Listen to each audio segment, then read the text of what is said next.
The United States Senate Foreign Relations Committee will come to order. It wasn't orderly to begin with, but it's orderly now, thanks to our good crew. And we welcome here, as always, our Secretary of State, Marco Rubio, a distinguished alumni of this committee, and I know he's always glad to come back here and visit with us. Marco, we haven't had this kind of excitement since you've been here last time. I know you think this is the way it is every time, but it's not. So in any event, we're glad to have you. For the information of the committee, the Secretary has 4 hearings in these 2 days, so we have negotiated a hard stop at 12:30. To that end, we'll use the usual array of the way we do things here, and that is, first of all, I will make an opening statement, and then I'll yield to Senator Shaheen, and then we'll turn the floor over to Senator Rubio. Then we'll do a 5-minute round of questions based on arrival time. So with that, Secretary, it's good to see you here again. Though you're not on the Hill often, a lot has changed, obviously, since the last time you testified on the President's International Affairs budget last year.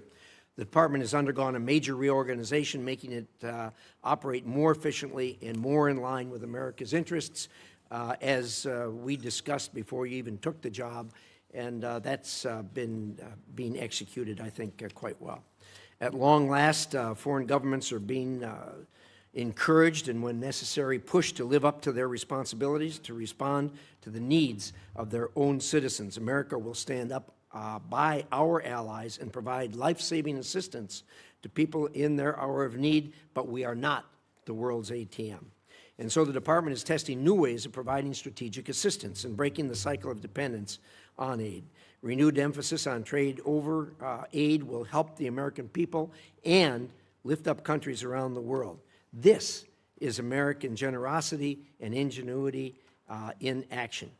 Through this budget, the administration is holding UN organizations to account, badly overdue, and alongside Ambassador Waltz, making sure American values are leading in international organizations. You've made securing the Western Hemisphere a top policy and budget priority and have successfully reduced illegal immigration at the southern border to the lowest level in half a century. That has not gone unnoticed. You've helped curb the trafficking of illegal fentanyl into the United States, saving countless lives. The budget prioritizes countering China's unfair trade practices, expanding military and malign influence operations around the world, and which pose some of the greatest threats in modern history to the American people. At the same time, you've been working to ensure these efforts are strategic, targeted, and effective, and we appreciate that. The administration has also taken care to ensure taxpayer dollars don't go to those who are able but unwilling to pay for their own defense. Through concerted effort by you and your colleagues, our NATO allies have increased their defense spending and have committed to reach the 5% by 2035. This is a major change from the way you and I used to deal with this for the decade or more before this.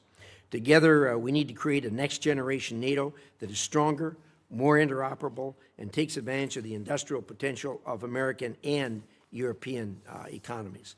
We also must continue to coordinate with our European partners as they take greater responsibility for supporting Ukraine and work with our partners to deny Russia strategic gains. The administration has prioritized efforts to end conflicts in Africa, which undermine decades of investment in economic growth and global health security.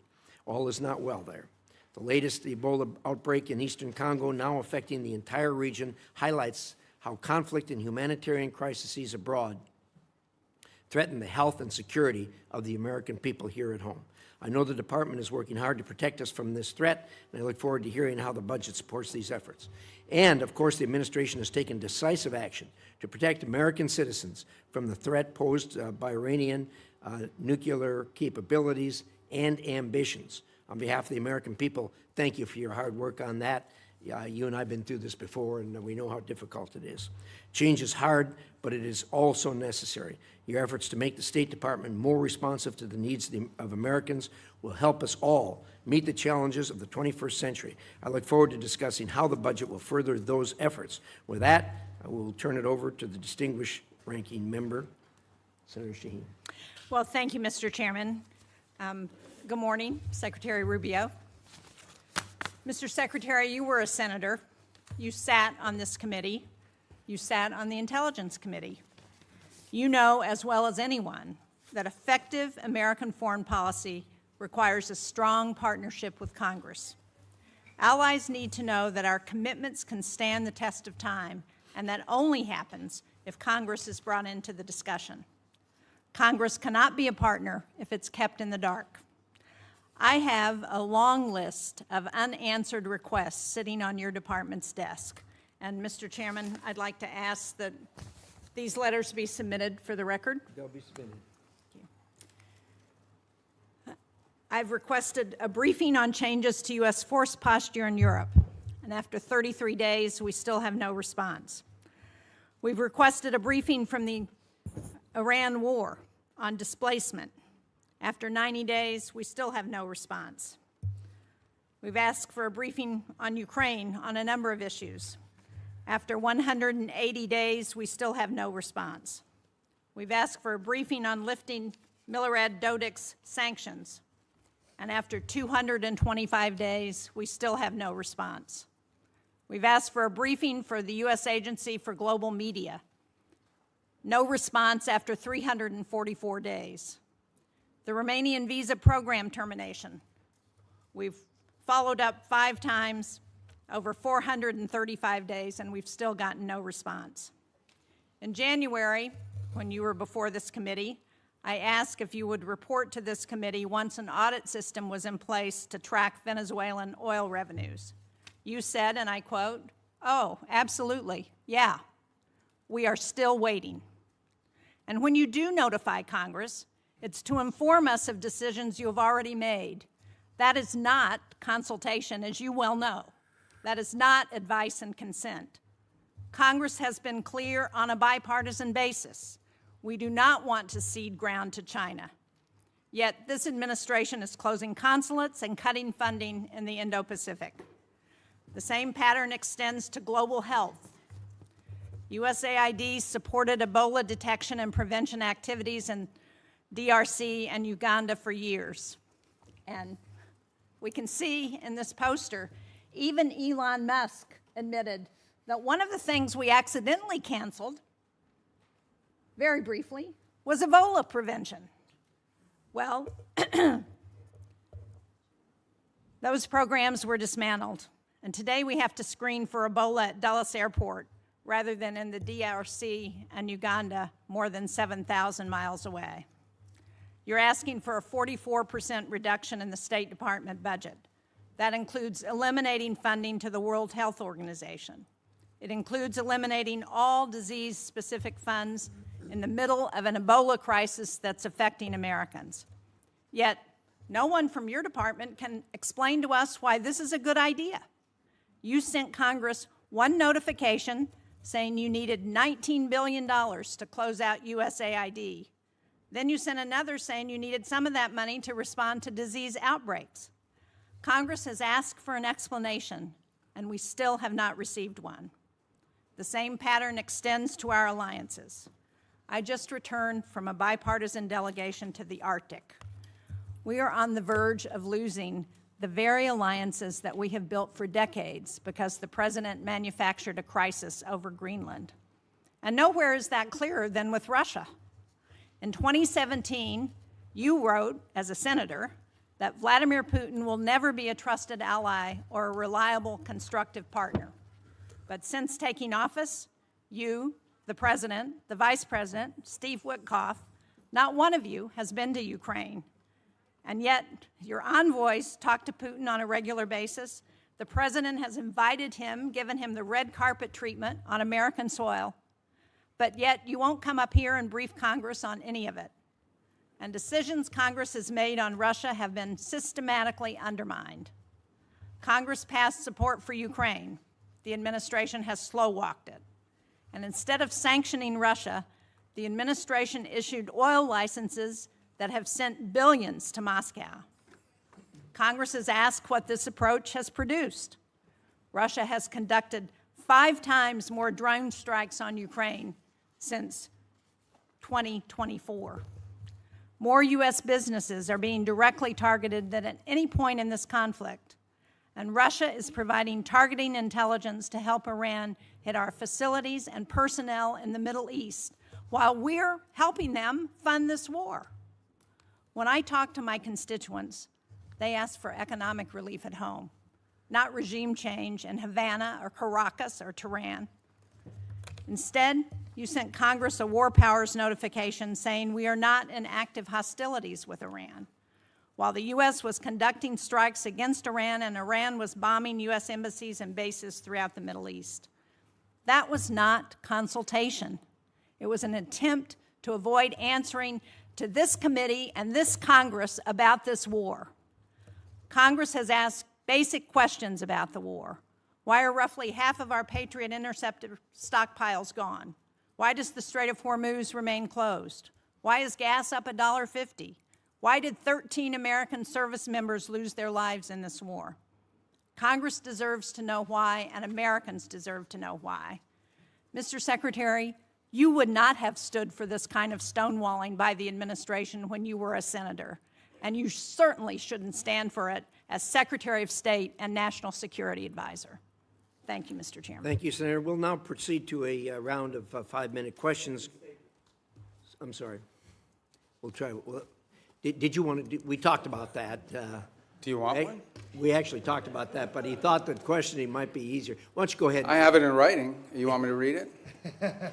Give us your best shot. Okay. Well, thank you for having me here. There'll be a lot to talk about today, and I just want to remind everybody, you know, our foreign policy is one that's solely focused on the national interest of the United States of America, on the defense of our country, both its military defense and our security, but also our economic security and the vibrancy of our economy, our sovereignty, and our future. We believe that America should lead the world, and I believe that we are, and we'll have a very good story to tell about that. American leadership, however, should always be on behalf of the American interests. I say this because I think over a period of time in our foreign policy, we lost focus on that. The reality of it is that our foreign policy, first and foremost, must always be what is in the national interest of the United States of America. And determining the national interest oftentimes requires us to make pragmatic decisions. Sometimes in foreign policy, the choices are not between a good choice and a bad choice. It's between 2 less than ideal choices, and you're trying to figure out which one of these 2 choices is the one that is best for the United States and least harmful to our interests. And that plays out every single day. That said, we remain the world's sole global superpower, the most powerful country on earth. We have the largest economy. We have the most formidable and powerful military ever known to man, by the way. Our dollar remains the reserve currency of the world. Our language is used extensively throughout the world to transact all sorts of business and many of our engagements. But all of this means very little if that power is not used to protect the people who built it, the people who it is meant to protect. I also remind everybody the United States government is not a charity. We are not here to play social worker. We are here to win. We are here to win on behalf of the American people and on behalf of the national interest, to win for our country, to win for the people of America, to win for the things that are important for our future, and that's what we exist to do. The State Department exists to carry out the foreign policy of the United States, both in diplomacy and in aid, in a way that furthers the national interest and helps the American people. And it's guided every decision that's been made since January of 2025. I'll give you a perfect example in our own Western Hemisphere, an area that this committee and many of its members long argued, as I did, has long been neglected and not been paid attention to. We now have in this hemisphere a coalition of friendly countries, over a dozen, who have aligned to work on not just the issues of security that we all have in common, but also economic prosperity that go hand in hand. It's an amazing story that basically, other than Nicaragua, other than Cuba, obviously other than Venezuela, remains with some challenges, and of course Brazil, although they're in the midst of an election cycle, and to some extent the current government in Colombia as well, at least the president's been problematic. But generally speaking, it is now a region filled with American allies, American-friendly leaders, and an America-friendly direction. Now, obviously, we have to operationalize that into action after 20 years of neglect, in which China and other global powers have intruded in our Western Hemisphere to the detriment not just of American national interest, but to the detriment, in our view, of the people of those countries as well. So these are important achievements, and one that I'm very happy about. I'm also happy about the way we've transformed foreign aid. In any transition, there will be, bumps in the road, but largely speaking, if you think about how those programs that existed in the past were failing us, the old model had to be replaced. And the foreign assistance that remains is being brought under the strategic direction of the State Department. So we're not just providing money, we are also seeking outcomes. It's not just how much money you spend on a program, it's whether you're getting outcomes from it. But it's also being guided with our strategic view in mind.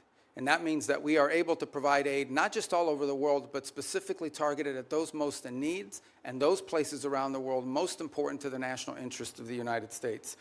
That will remain our guiding principle. That's been our guiding principle in our reforms. So, we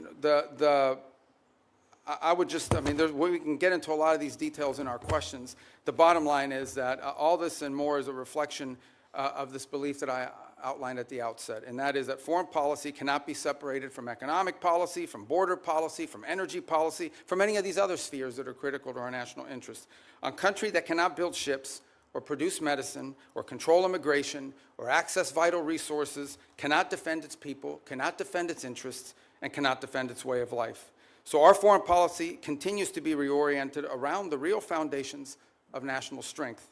This budget is yet another step, I believe, in that direction. Obviously, the appropriators here will have a huge say on the outcome of what that budget ultimately looks like, as we don't anticipate that for the first time in modern history, Congress will just take up our budget and pass it. We think it'll go through some substantial reforms along the way, and we look forward to engaging you like we did last year to produce what we think is a very good spending bill at that time. So anyways, I look forward to your questions. At least that's what it says here. I'm not sure if I really look forward to your questions. I look forward to probably half your questions. Thank you. Thank you, Secretary Rubio. We will now do a round of questions, 5-minute questions based on order of attendance. And I'm going to start, and I'm going to say thank you for the work you've done with respect to Iran. All of us that have worked on this for years know how frustrating that is, how difficult it is to work with this regime who've sponsored terrorism, kidnapping, and killed thousands of Americans for the last 47 years. Thank you for doing something about it. I know you and the President are doing all you can to ensure this comes to a close sooner rather than later. I wonder if you could give us at least a brief update on where we are. Well, first let me remind everybody that while I've not been before this committee since, I believe, February, when we briefed on the Venezuela operation, I have appeared on multiple occasions here, both in my role as National Security Advisor and Secretary of State, in both all Senate briefings multiple times, Gang of 8 briefings, Gang of 16 briefings. So we've talked about this topic with some of you in those settings in the past, or you've heard from us. Let me just lay the predicate here, okay? Iran's desire to build a nuclear weapon was going to be effectuated behind a conventional shield. They were going to build for themselves so many missiles, so many drones, so many conventional weapons, including a navy, that at that point there's nothing you could do about it. What they tried to do is they were going to try to build a conventional shield and hide behind that conventional shield and basically say to the world, if you come and do anything about our nuclear program, we will overwhelm you with missiles, we will overwhelm you with drones, and we will overwhelm you with our navy, and you will not win. You will not be able to do anything about it. They were seeking that point of immunity, which is why the President chose to act, to deny them that point of immunity. Operation Epic Fury, some of you didn't like it, some of you did, was highly successful in achieving its military objectives, which is dramatically reducing the defense industrial base of Iran, the ability to build these missiles and to build these drones, especially the missiles program, substantially degraded. A substantial percentage, and I'll leave the exact numbers to the Department of War because I'm not a general and I'm not here to speak as a military planner, but a substantial degradation in the number of launchers that they have as well. They still have a lot of drones because these are easy to make. We all know it's not an Iran challenge. This is a global challenge. And it's playing out every single day around the world. I mean, Mexican cartels are using UAVs against each other. And we should imagine at some point may even use it against our interests. So this is a pervasive problem around the world. The economics of it are something we have to solve for. But nonetheless, even their drone building capability has been eroded. Today, there is no Iranian Navy. There is no such thing. There's a bunch of Boston whalers with machine guns on them, but there is no Navy. There is no Iranian Navy. It lies at the bottom of the ocean and will soon, within a number of years, be prime fishing spots because they'll turn into reefs. So my whole point is that the Iranian conventional shield has been substantially eroded eroded. Now, in the aftermath of that, two things have happened. The first is they entered into a ceasefire. They agreed, we agreed to stop. But part of that agreement was that they would reopen the straits.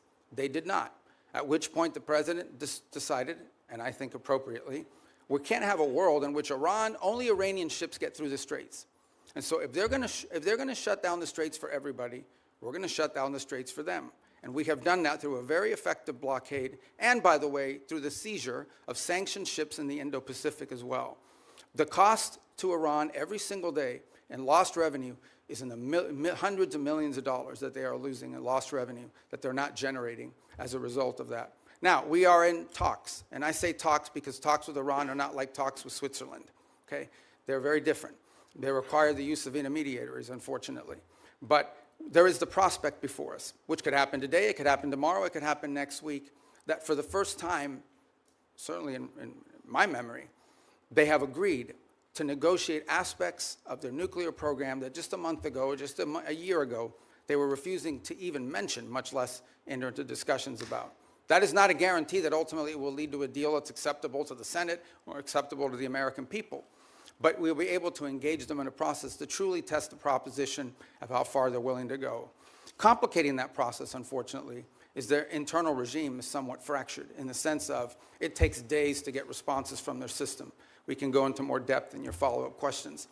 But we're hopeful that something like that could happen in which the straits would reopen, we would enter into a period of negotiations on very specific topics, delineated negotiations, in the hope of reaching an outcome that's acceptable to us and something that they would be able to do as well. If it doesn't work out, then obviously we still have a problem with respect to their nuclear ambitions. But what they won't have is the conventional shield to hide behind any longer. Thank you, Secretary. I'm going to ask one more question. Hopefully this will shorten as we go around. There'll be more questions, obviously, on that topic. But I know you just got back from China not long ago. Could you give us a quick update on the state of U.S.-China relations? Yeah, look, I mean, China and the United States are the two largest economies in the world, the two most powerful militaries in the world. The Chinese government and the U.S. government have to speak. I mean, it's not a choice here. We have to have some measure of communication, if for nothing else, in order to de-escalate potential points of conflict that could lead to something broader. There are obviously very significant irritants in our relationship with China. Some of these are long-term problems that we know we're going to have to address. And so what we're trying to do is manage a period of strategic stability while recognizing that there are areas of our relationship in which we are going to have struggles, not just for years, but perhaps for decades. We recognize this. But I think as much as anything else, we have to recognize that the United States and China have to be able to have points of dialogue and speak to one another.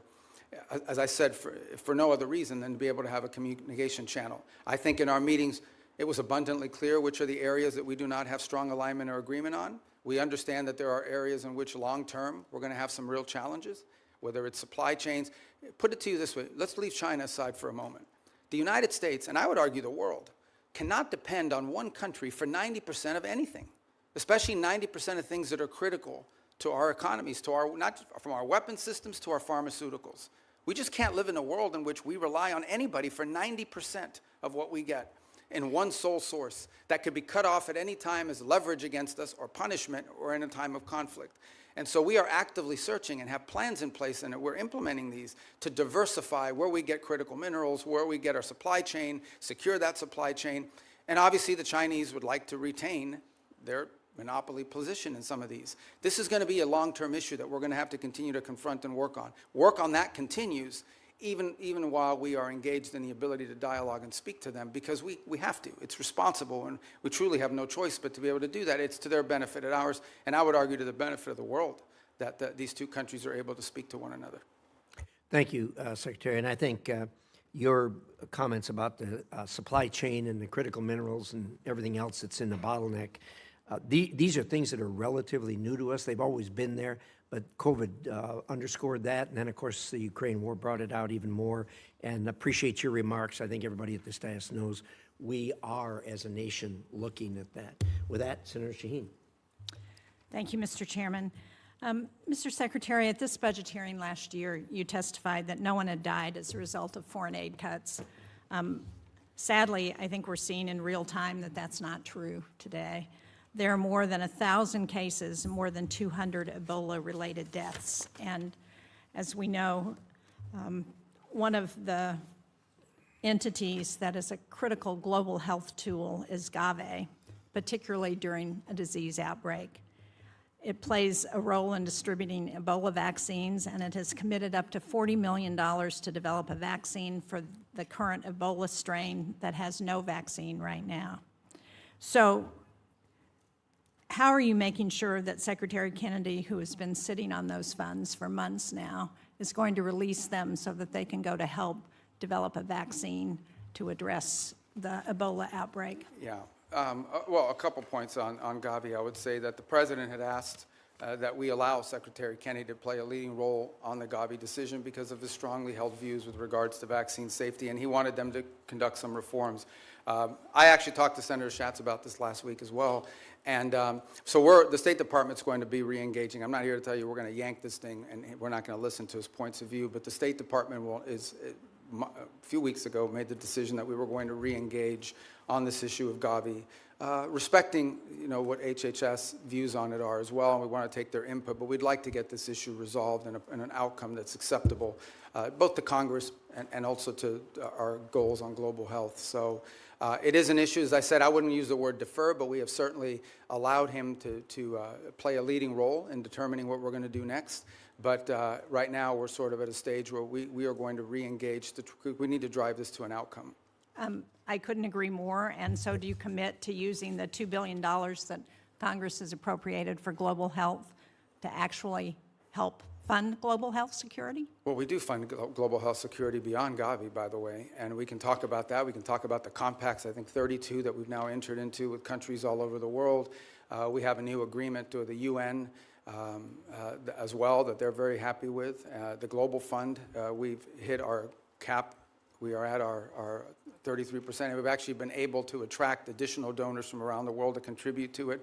On this specific item, I would say, we intend to get this resolved. We want to get this resolved. It's an important part of our matrix. We will follow up, and I hope you will share with this committee as soon as you get it resolved.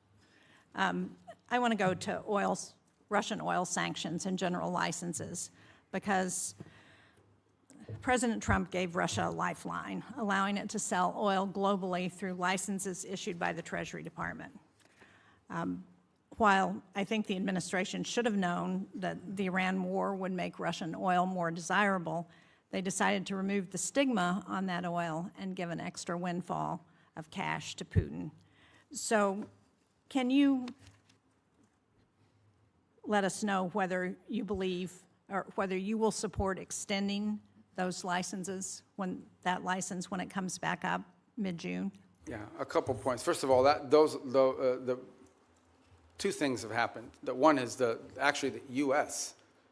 production and U.S. playing a role in the global energy supply has increased. I think we had our largest amount of exports from the United States we've ever seen. So we've also benefited from this, and our energy dominance has really come into play.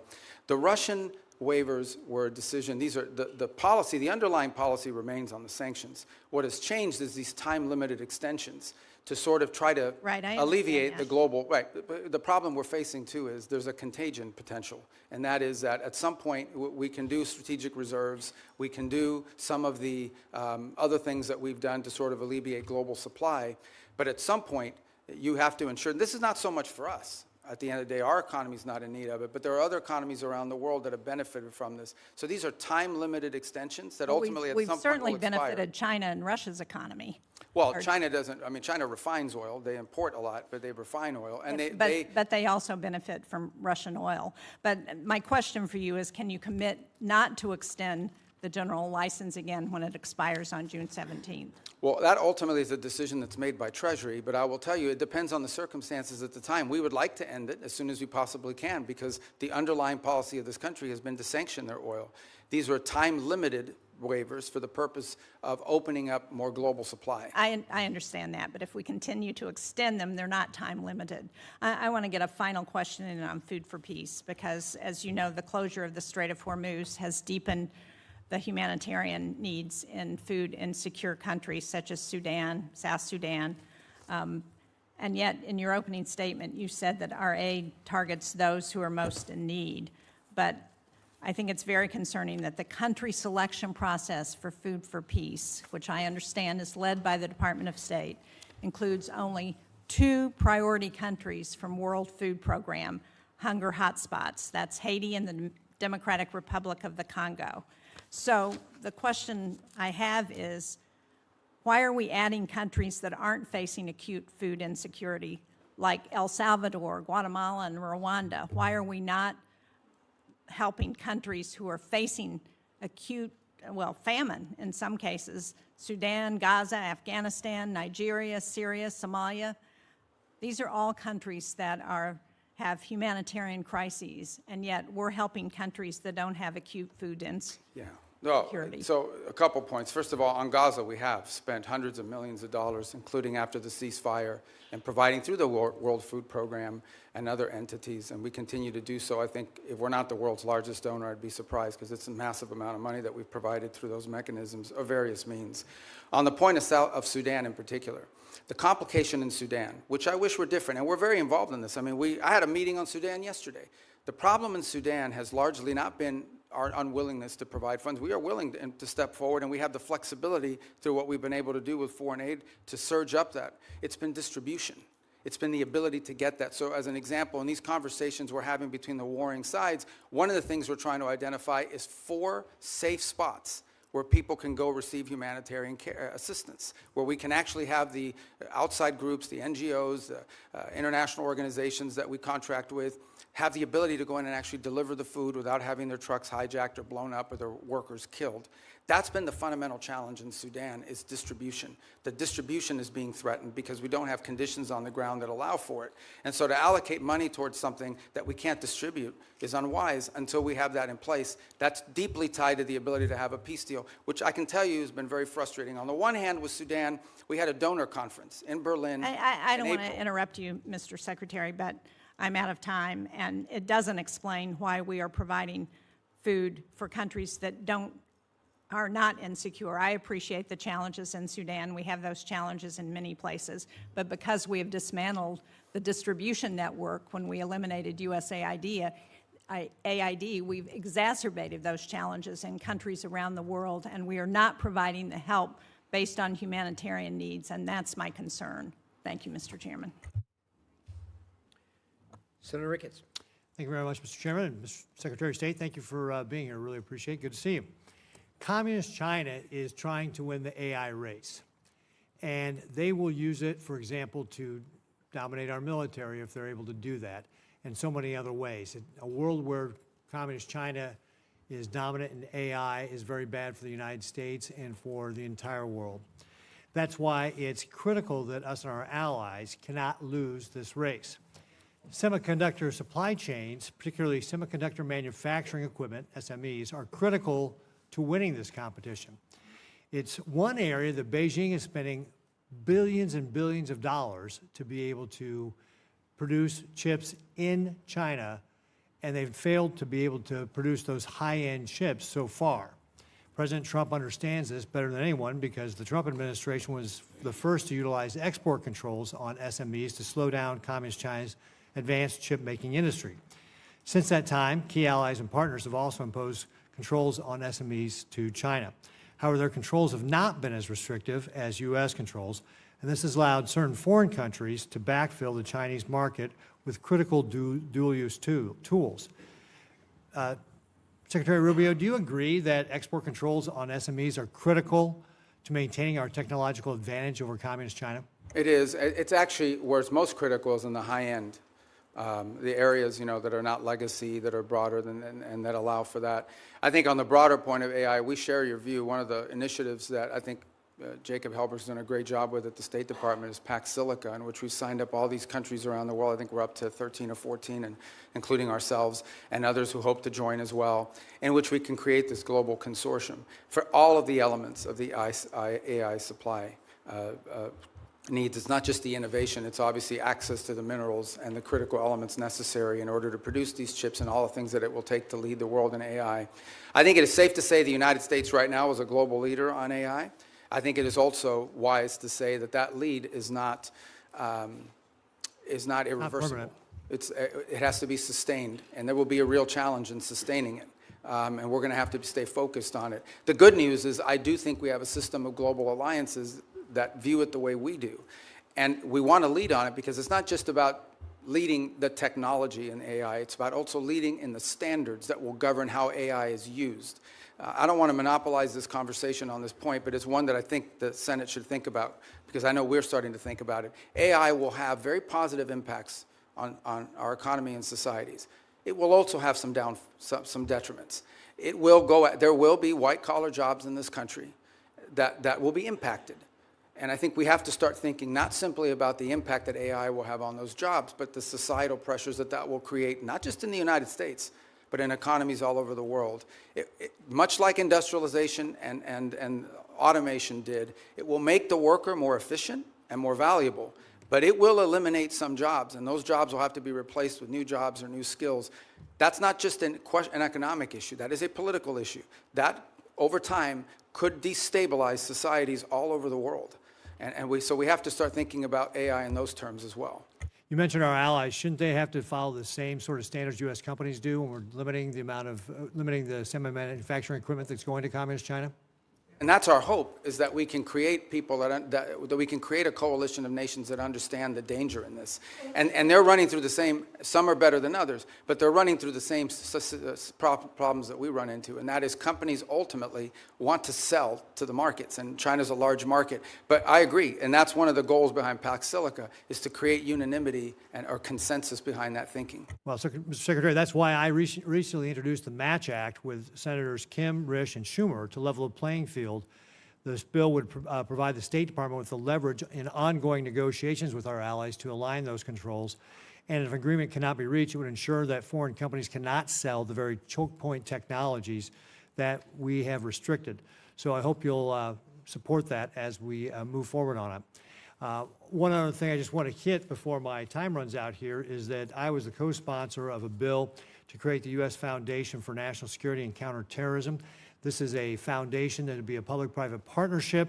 It would help counter traffickers and insurgents operating in ungoverned spaces around the developing world, such as Africa.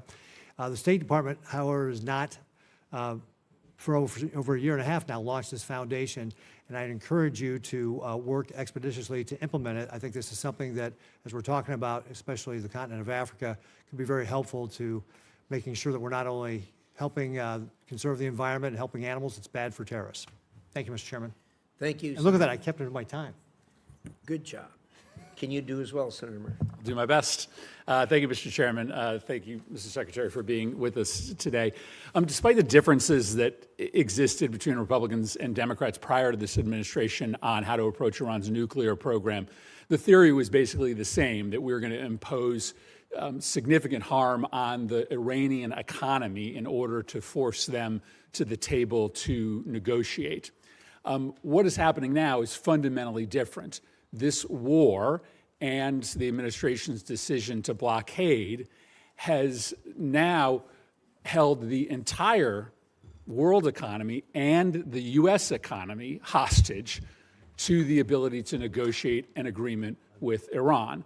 This is why the entire country is seized by the question of when there will be an agreement, because apparently until there is an agreement, the Strait of Hormuz remains closed. There is a cost to the Iranian economy, but now there is a devastating cost to the U.S. economy. It has been indecipherable, the information coming from the administration, especially in the past several weeks, as we get signals that a deal is imminent. The president said yesterday he's bored by the negotiations. He doesn't care whether we get a deal. For a picture. I think it's really important for us to understand what your bottom lines are, what you're asking for in this negotiation, what commitments you need Iran to make in order for you to release the blockade, and we hope for them to release the blockade as well.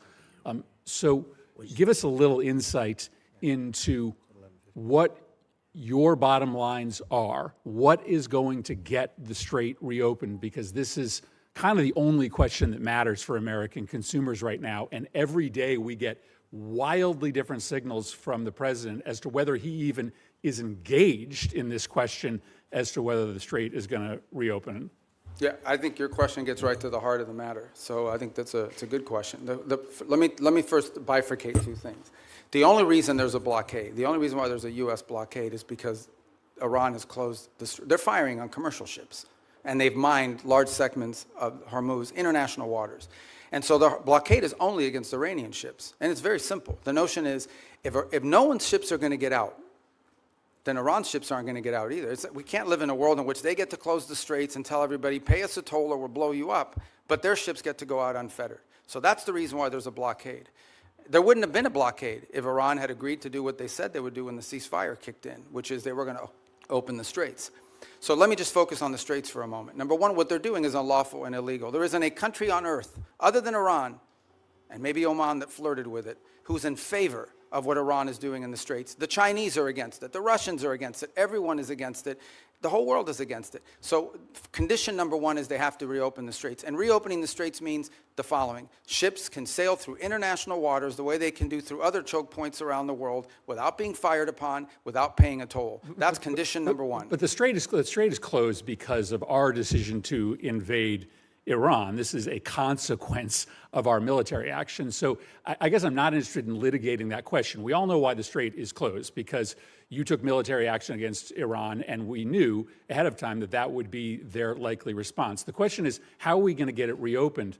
Are you going to drive a bargain that is so tough and so hard that the strait remains closed? So how are we going to get it open? The first thing, that is a predicate to anything else happening. The straits have to be reopened. So the way to think about it is this. If Iran wants to be able to move its oil again through the strait, they will have to reopen the straits. If they refuse to do so, then we have other options available to us, but we would prefer to negotiate the oopening of this, which means tell us about the negotiations. What do you need from them in order to get the strait reopened? We need the strait reopened tomorrow. Well, what needs to happen is very simple. They need to announce that they will no longer fire on commercial ships that are going through or threaten to fire on ships, because in many cases, ships just won't move.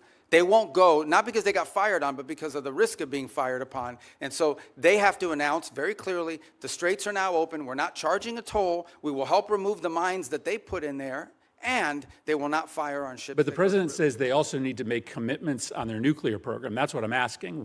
Oh, I see what you're saying. What commitments do they need to make in order for the strait to be reopened? Well, the second thing they have to agree to as part of this is, so in addition to the straits, that's the predicate that opens the door to phase two. Phase two is they have to commit to very specific negotiations on highly enriched, the disposition of the highly enriched uranium that still is buried deep in a mountain somewhere. They have to agree on negotiating severe and long-term limitations and or cancellation of enrichment activity in their country. In the second phase of negotiations. Well, obviously, these are highly technical matters, so I don't think you could work those out in 5 days.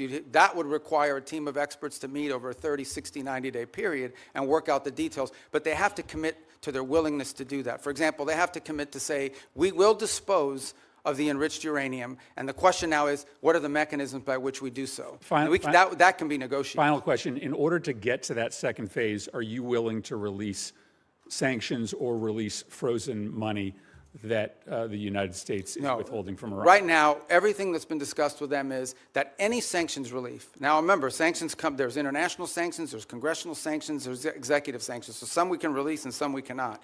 But any sanctions relief is condition-based, which means it has to be in return for the reason why those sanctions were put in place in the first place, which is their nuclear program. So yeah, look, Iran is being sanctioned because they enrich uranium. Iran is being sanctioned because they've highly enriched uranium. Iran is being sanctioned because of their nuclear activities. If they agree to give up those things, there will be sanctions relief associated with their commitment and compliance with those agreements. You will not give sanctions relief just in exchange for reopening the strait? No, that's not been discussed. That's not been offered. Senator Hagerty. Thank you, Mr. Chairman. And Secretary Rubio, it's good to see you here. I want to commend you and the administration for actually implementing a foreign policy that advances America's interests. Thank you. If we could, I'd like to start with the Philippines, an area that we know very well. It's a geographic center of the Indo-Pacific region. It's an area that is along critical sea lanes where a tremendous amount of world trade and energy commerce actually move. A strong alliance with the Philippines clearly is in U.S. national security interest. It leads and supports our freedom of navigation. It also helps us deliver regional stability along the South China Sea, a very critical area, particularly in the face of a very aggressive posture that the Chinese have adopted. I want to recognize my colleague, Senator Kane, who's worked with me to put in place the Philippines Enhanced Resilience Act. That's $500 million of FMF grants. It's $1 billion of loan and loan guarantees per year to strengthen the Philippines and the United States alliance to make us more interoperable and more capable. Mr. Secretary, I'd just like to get your comments, your vision on the role of the Philippines in the United States alliance. It's actually, I spoke to President Marcos on Sunday, and have had multiple engagements with them at a personal level. We've had visits. A couple good points here. The first is we've actually entered into agreement with them in which I believe it's an old U.S. military facility inside the Philippines that will now serve as sort of I think it's a 4,000-acre. I'm very familiar with the area. Yeah, you know it. And that we'll be able to do a lot of our activities together with regards to our joint interests in developing on AI and high tech and diversifying and helping diversify their economy. The second is to continue with our defense commitments that we've made to them and the ability to interoperate joint exercises, which we've done now multiple times over the last year. Obviously, we're very concerned with Scarborough. We've seen in recent days, and we've demarched and made a very clear note. This issue came up during the first meeting with the Chinese. It's come up in every engagement I've had with the Chinese, and it's come up again now very recently through diplomatic channels, and that is we're very concerned about recent activity once again near Scarborough and the buildup of infrastructure that appears to be exerting, territorial claims that we have long argued are not valid. This is one of those irritants in the long term that I think we'll continue to have to manage. But I view the Philippines as a critical partner, and I think over the last, I would say, couple of years, our relationship with them, particularly under their new administration, has dramatically improved our ability to work with the Philippines jointly on a number of topics of interest. Well, I want to commend you. The 4,000-acre Luzon corridor is anchored by the Subic Bay project, which when I was ambassador to Japan, worked very hard to get that back for America, and I see that as a tremendous opportunity for us to deepen our economic ties. And of course, that has, as you mentioned earlier, tremendous national security. Yeah, can I just add one point? There is, some desire during their chairmanship this year of ASEAN that to reach a sort of code of conduct understanding in the Indo-Pacific. And while I understand that desire, I just want you to know, and perhaps many of you can help us in making this point, a bad code of conduct agreement is worse than no code of conduct agreement at all. And I think that's very important because they are under withering constant pressure in the region to agree to a code of conduct in the region that I think would be detrimental, would set a precedent that I think is very dangerous in the law. So we'd love to see one, but it has to be a good one. We don't think that's possible under current conditions, and a bad one is worse than none at all. Your point's very well taken, and look forward to working with your team, Mr. Secretary, to advance that. Can I turn to another issue of concern, and again, it's joint concern. Senator Kane and I both worked on this, and that is the actions that have been taken by countries that have been perceived as our allies against U.S. business interests and against U.S. investments in their country. Particularly, I'd like to point to the example of Vulcan Materials. That's a situation where a U.S. company put billions of dollars of investment into the Yucatan Peninsula, both in port facilities and in quarrying operations, only to be confiscated by the Mexican government. Then the Mexican government came back in arrears, by the way, retroactively tried to justify this taking as some sort of environmental move. Sadly, we had to fight pretty hard, the previous administration, to not allow this to happen. And I think it's going to take more bipartisan effort, certainly you'll have it from here in Congress, to push back on any government's effort to try to confiscate American corporate property. What that will do is have the effect of minimizing or basically reducing the incentive or de-incentivizing our foreign investment in other countries, which again I think hurts the mission that you're on. I'd love to get your perspective on how the State Department will stand up for American investments overseas. We do every day, and in fact, one of the great benefits of our reorganization is that it has empowered the regional bureaus. You used to have a set-aside economic bureaus that would do these things separately from the missions in the field, and having been a former ambassador, perhaps you experienced that. We've now empowered the regional bureaus, and through it, by extension, the embassies, to play a leading role in economic diplomacy. And so I would argue that virtually every engagement I have with a foreign leader involves some economic component to it. Right. And I would say if you talk to our chargés and our ambassadors around the world, I would say more than 50% of their engagements now have to do with economic matters, and they involve one of two things. Either A, finding creative opportunities. In essence, the host country will say to them, we have these areas, these industries of investment, and the embassies will take an active role working with the Bureau to identify American companies who could potentially go down there and see if there's an opportunity for them. And the second is what you just pointed to, and that is protecting existing American investments. Because the point we make with everyone we interact with is you can't ask for American investment into your countries when you have a history of expropriating, of takings, and in some cases, it's a local official that's trying to extort an American business and say, hey, I'm the sheriff or I'm the local police officer. If you don't pay us, your workers won't show up to work tomorrow. We have problems like that as well around the world that involve the local level. And it's become a leading part of our diplomacy. And it's happening at the embassy level, which is where I think it really needs to be led. That's where your field generals are, and I applaud the sea change, and you know you've got support on a bipartisan basis here in the Congress to move this forward. Thank you, Mr. Secretary. Thank you, Senator Hagerty. Senator Kane. Thank you, Mr. Chair, and thanks to Senator Hagerty for mentioning our work together in Philippines and Mexico. Mr. Secretary, you won't be surprised that I'm going to ask you about the Western Hemisphere. You and I traded the gavel and the ranking on the Western Hemisphere subcommittee when you were on this committee, and that was good, productive work. I want to ask you about Operation Southern Spear, the operation to strike boats in the Pacific and the Caribbean, that dozens of operations have now killed more than 200 people. Have you been involved as Secretary of State or National Security Advisor in discussion about the targeting criteria that are used to decide which boats we should strike?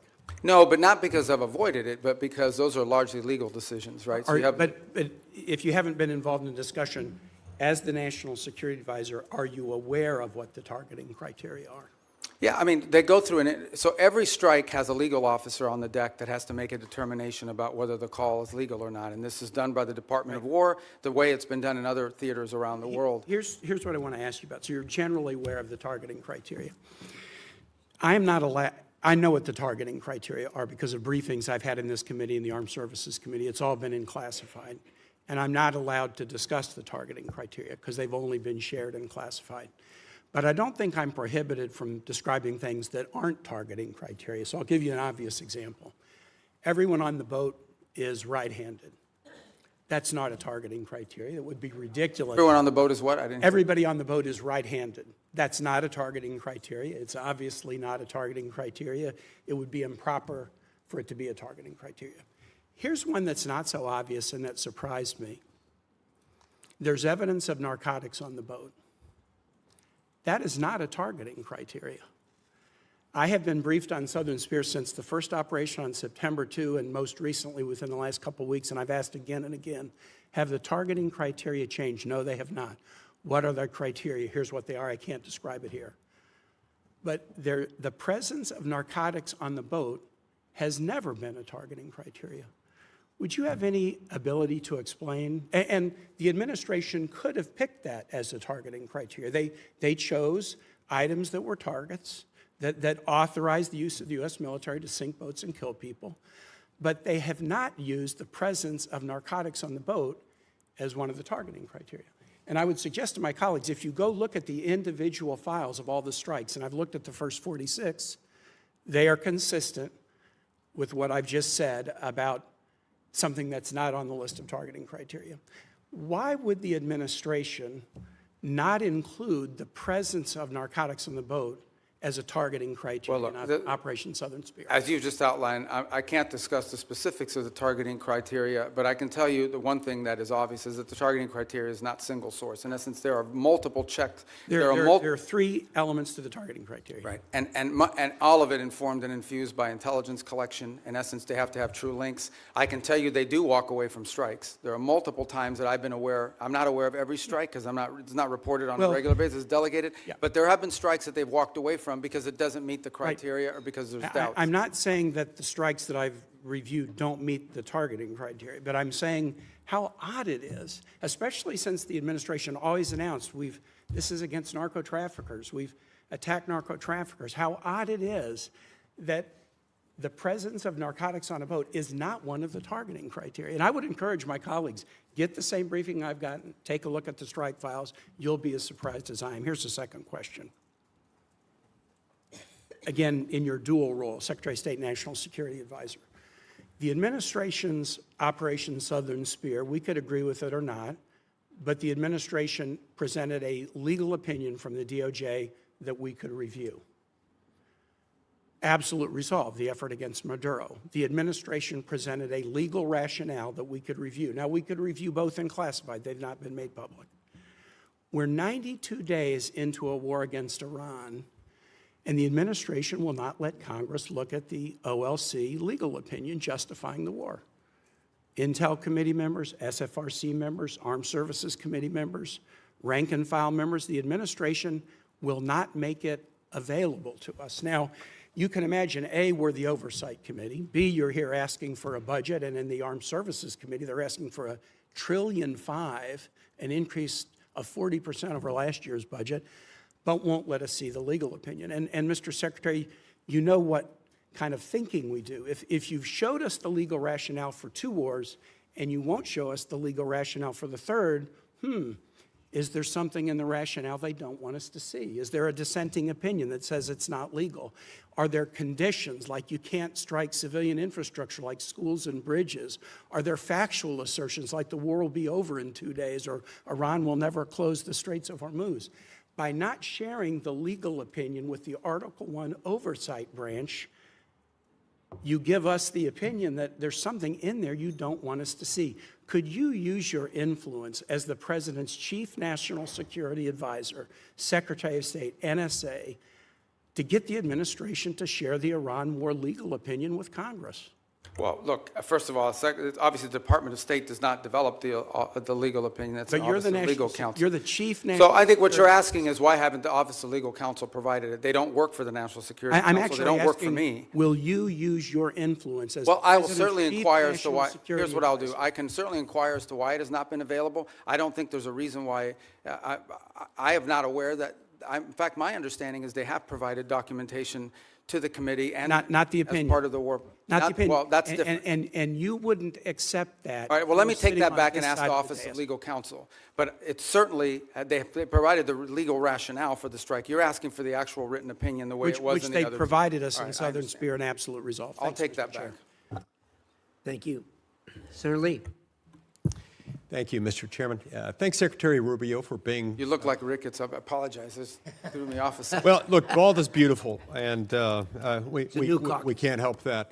But thanks for all of your efforts. You are a very effective spokesperson for not only President Trump and the administration, but for the United States, and I'm grateful for that. Was wondering at the outset if you could talk to us a little bit about the fractured Iranian regime and how that might be making negotiations more difficult. One of the things I've wondered, for example, are whether the diplomatic Iranian channels are sort of crosswise, at odds with, or working hand in glove with the IRGC, which is itself causing a lot of these ceasefire violations, or is it all sort of coordinated chaos to try to undermine and tip the scales in favor of Iran in the negotiations? Yeah, that's a great question. Let me try to give this answer to you in a way that's not boring or wonky, because it's been a shift. Obviously, the original Supreme Leader, the one that was there, is no longer with us. His son takes over. Nobody hears from him for a month. By all reports, open source reporting, I think you've all seen it. He was severely injured in the same strike, and so forth. Are you confident he's still alive, by the way? Yeah, I think there's indications that, in fact, we've not heard from him publicly. We haven't seen him publicly, and I would imagine, given what's happened to multiple leaders in that system, being very public is probably not something that's recommended for them internally. But that said, I think there are indications out there that he is increasingly engaging at some level, although all of his communications have been in writing and through intermediaries. So the way to think about it is the following. You have the Supreme Leader, and understand that at the end of the day, the Supreme Leader in their system there really is no analogy to it in our system or anybody else's system. It is a theological office. It was the head of the Islamic Republic in the sense of the ultimate decision maker, and every major decision has to be run by them. They are advised by a council. It's not clear if it's 6 people or 8 people, but there is a council made up of both IRGC and other elements of the regime that surround that Supreme Leader, and ultimately that council has to sign off on anything.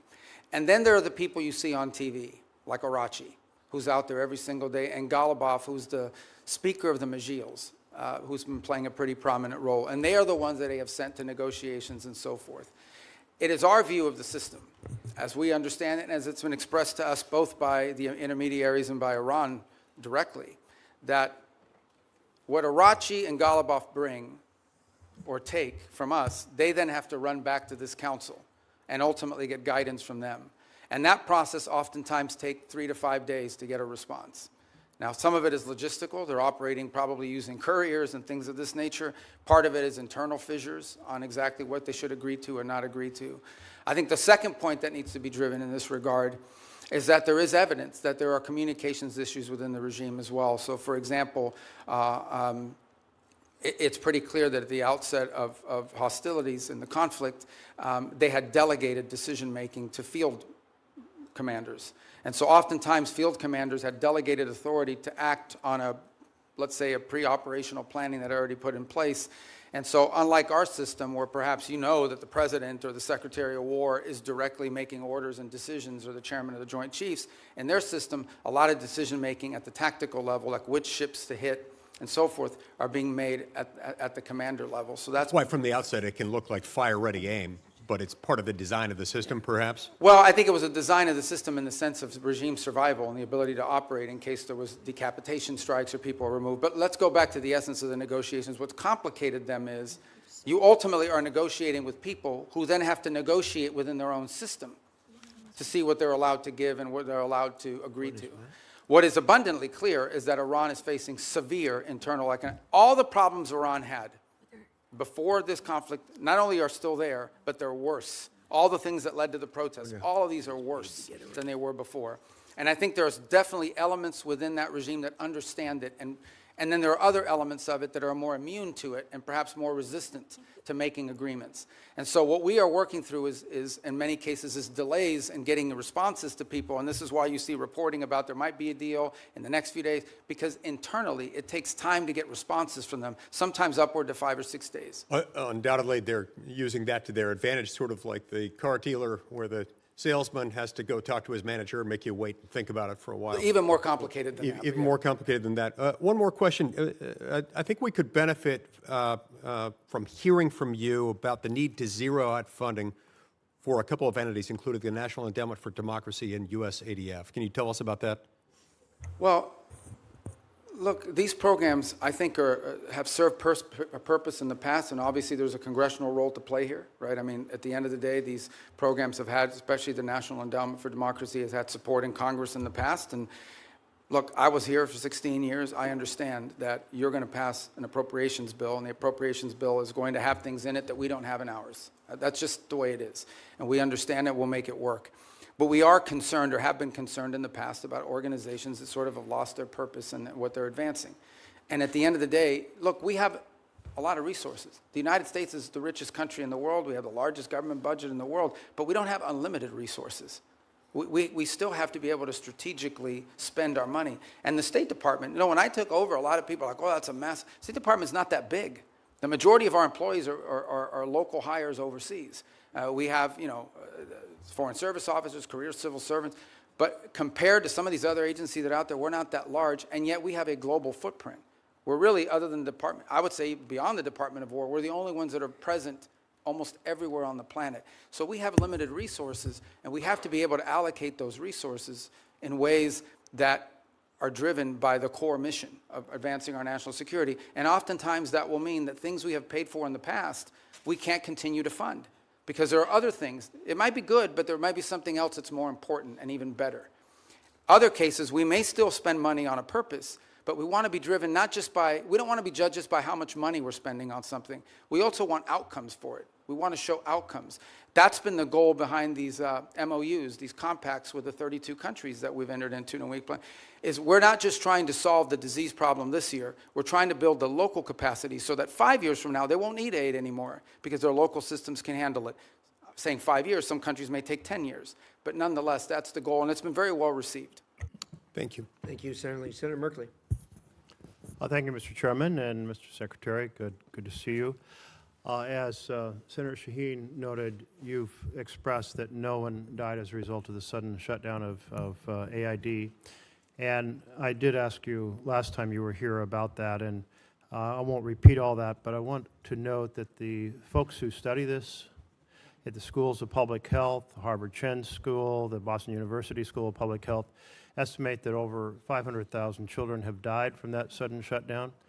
I want to kind of put a note on that. If you were to walk across this country, you'd see one dead child equivalent every roughly 30 feet. That's the level of carnage.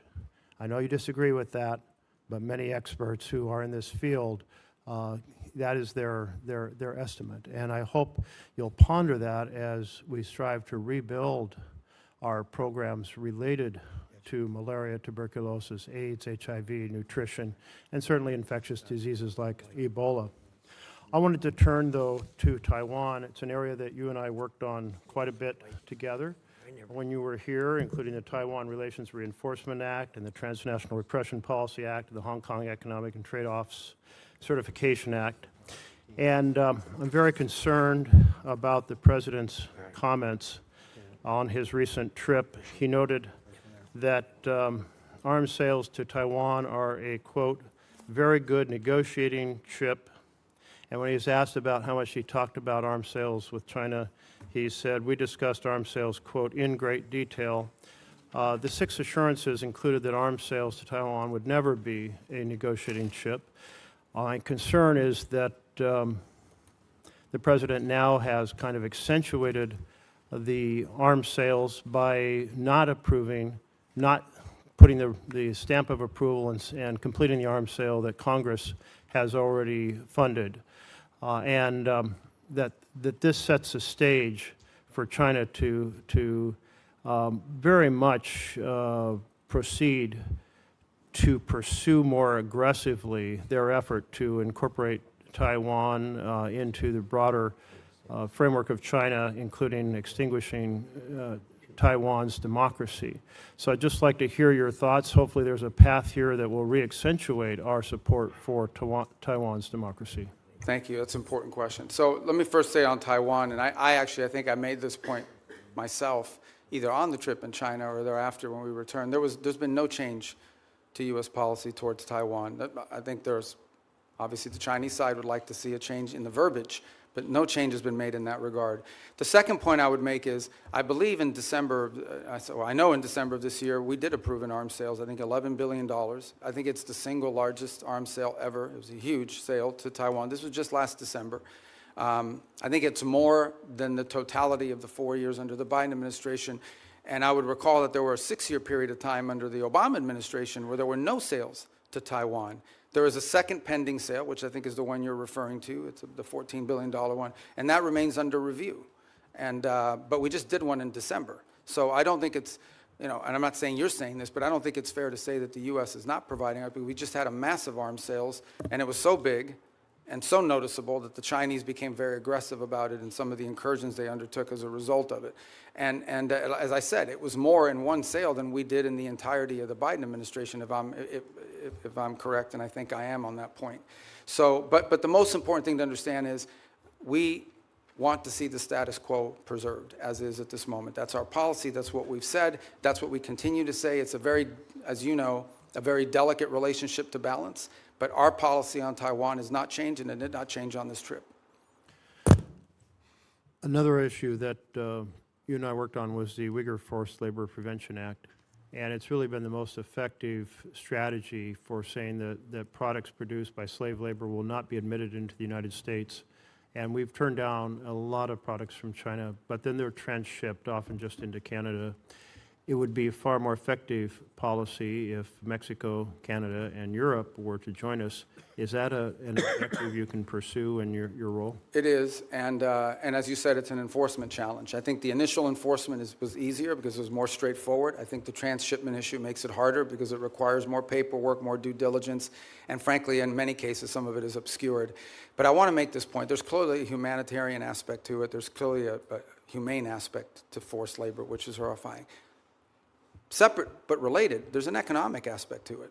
It is also, unfair competition for our companies to have to compete against someone who has free labor, basically compelled and forced labor.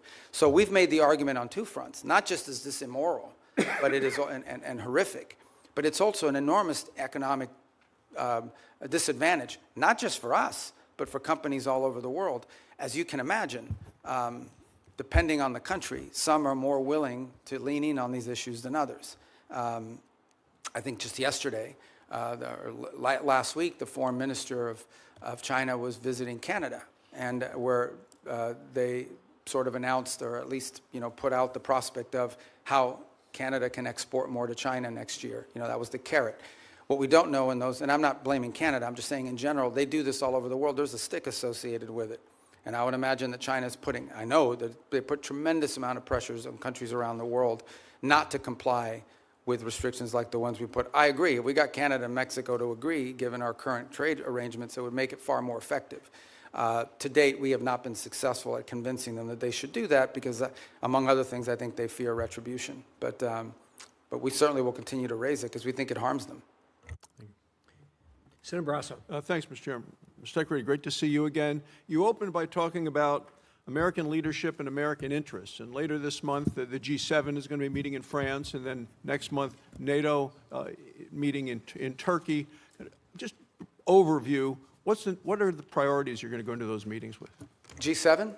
G7 and NATO, yeah, coming up next month. Yeah. Well, NATO will be a fun meeting. Let's start with the G7 one. The G7 forum this year has largely been focused, obviously, because of the Straits. So when I went to the foreign ministers meeting in March, a lot of the conversations in April were about the Straits. And the one point we've made is, and what's interesting is a lot of the countries involved there, even though it's not a military forum per se, the UK and France are members of it, they've put together this initiative, which they say they will send minesweepers and escort ships, but they will do so once hostilities is ended. Kind of a catch-22. On the one hand, I mean, why do you need naval escorts if no one's shooting at the ships? That said, I don't diminish the utility of it because I would imagine the first few ships to go through are going to like to be escorted. So I think that's going to be a key feature of that conversation. I think there's a shared interest in all these countries on rare earth minerals and supply chains generally. I think there is a growing global consensus. And we had a great, maybe a few of you had attended part of it, we had a great ministerial here earlier this year on rare earths and supply chains that brought in dozens of countries, and all the G7 countries were represented at it. And so I think that's going to be a feature here is how do we diversify the global supply chain on anything from rare earths to pharmaceuticals? There's growing consensus, so I think that point will be quite dominant. And then given the makeup of who's in the G7, the Russia-Ukraine conflict will always come up because obviously it directly impacts at least 3 or 4 of those members who are on the continent. So we will also, and I don't recall exactly who the French have invited, but in addition to the G7, they'll always invite 2 or 3 other countries to attend. I believe Ukraine has been invited, if I'm not mistaken. There's usually a couple other countries that they'll invite that are not members of G7.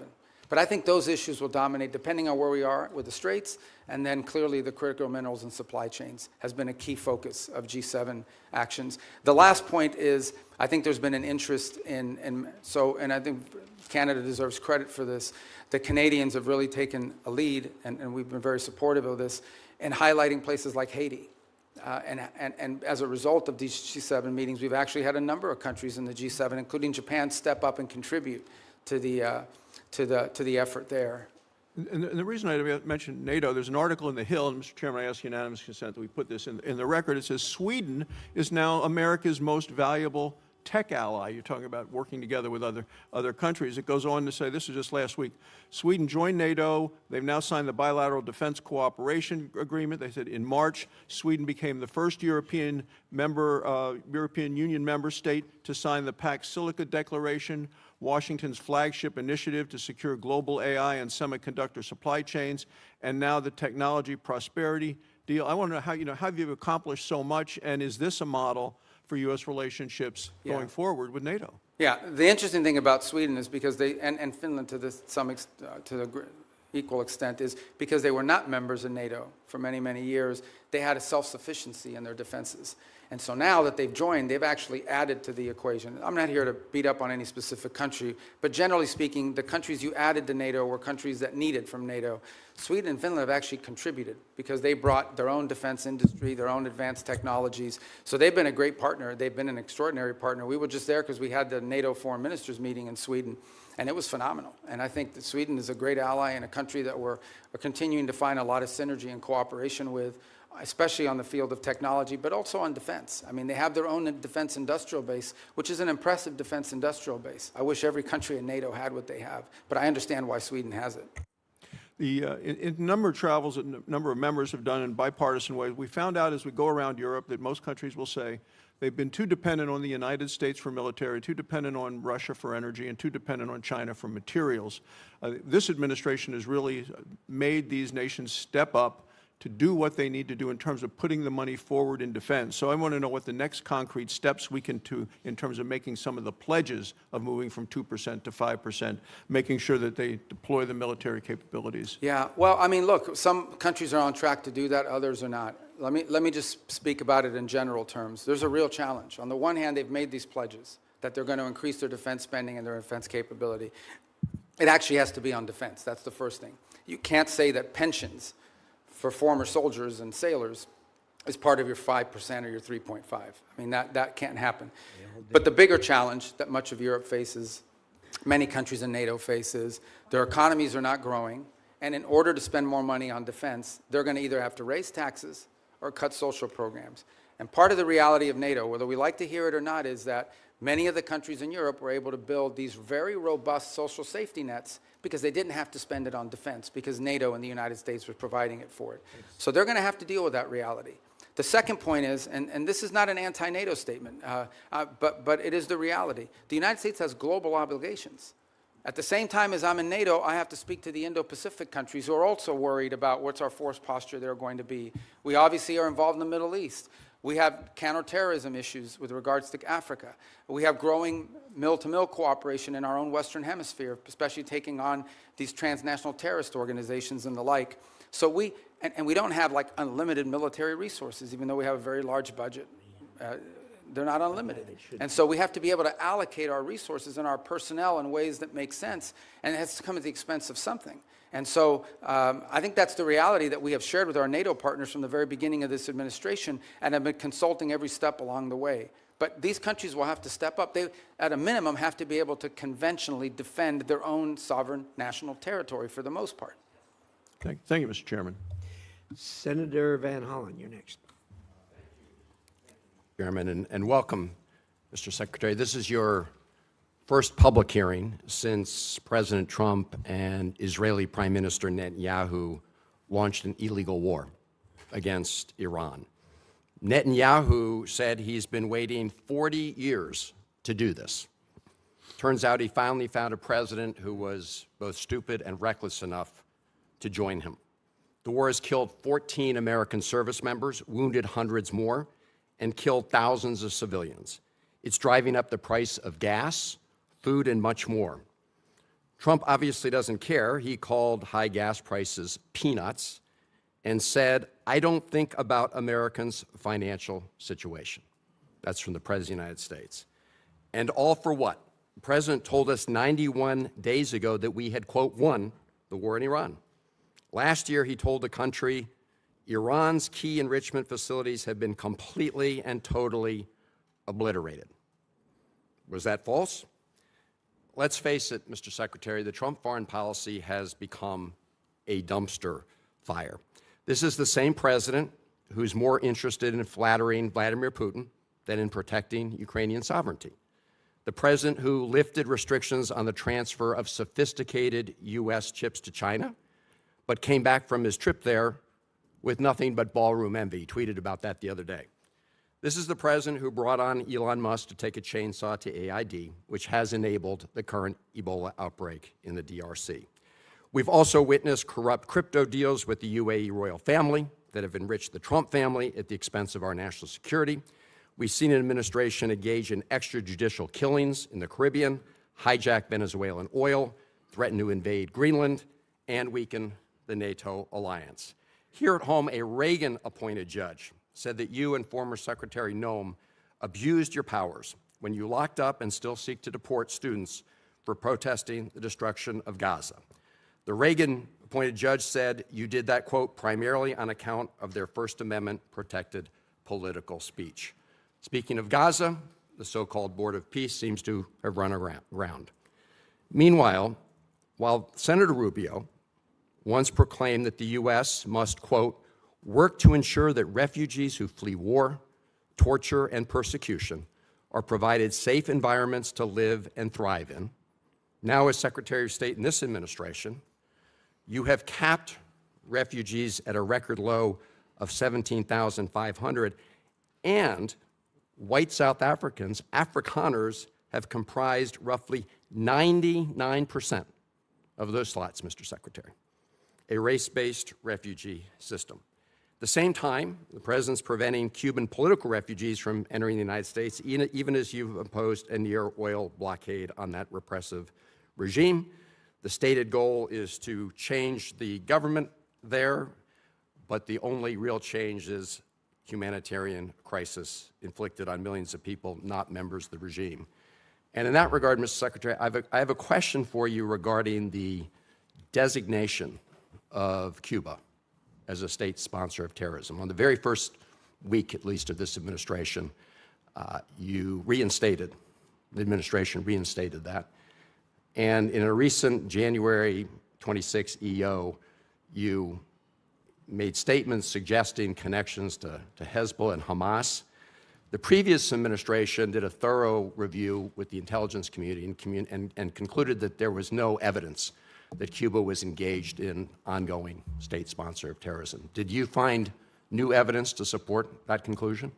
Well, first of all, let me just say that's your question, but you made this long statement of which I disagree with most of it. We won't have time to address every point that you made. So let's stick to Cuba specific, because that's the question that you asked. Cuba has sponsored terrorism, and it's supported groups. For example, virtually every left-wing, radical, violent terrorist group in the Western Hemisphere has at some point relied on support from Cuba. The ELN, the FARC dissidents, including them, have been involved there. We also know, for example, that Cuba continues to host a pretty substantial collection intelligence sites on behalf of the Chinese and the Russians. But you look at the region and you look at all of these leftist Marxist terrorist organizations, all of them, in many cases, got their seed money from the Cubans. Mr. Secretary, if I can move on. I noticed you did not answer my question, because my question specifically related to whether there was new evidence to support that conclusion. I can just tell you— Why would I need new evidence? Because you're claiming that they're a state-sponsored terrorism, suggesting they're ongoingly involved in that. My final question to you, Mr. Secretary, relates to the Al-Aqsa Mosque complex. There have been reports that the United States is working with Israel to take away the Kingdom of Jordan's custodianship over the Al-Aqsa Mosque complex in East Jerusalem.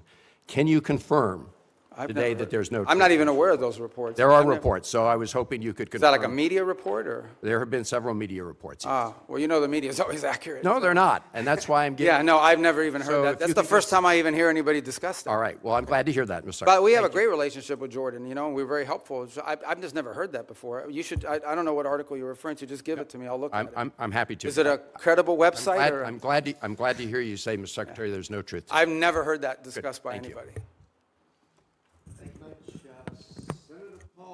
You're up next. Oops, I'm sorry. Senator Daines was here earlier. I apologize, Senator. Right. Senator Daines. Chairman, thank you. Ranking Member Shaheen, good to see you as well.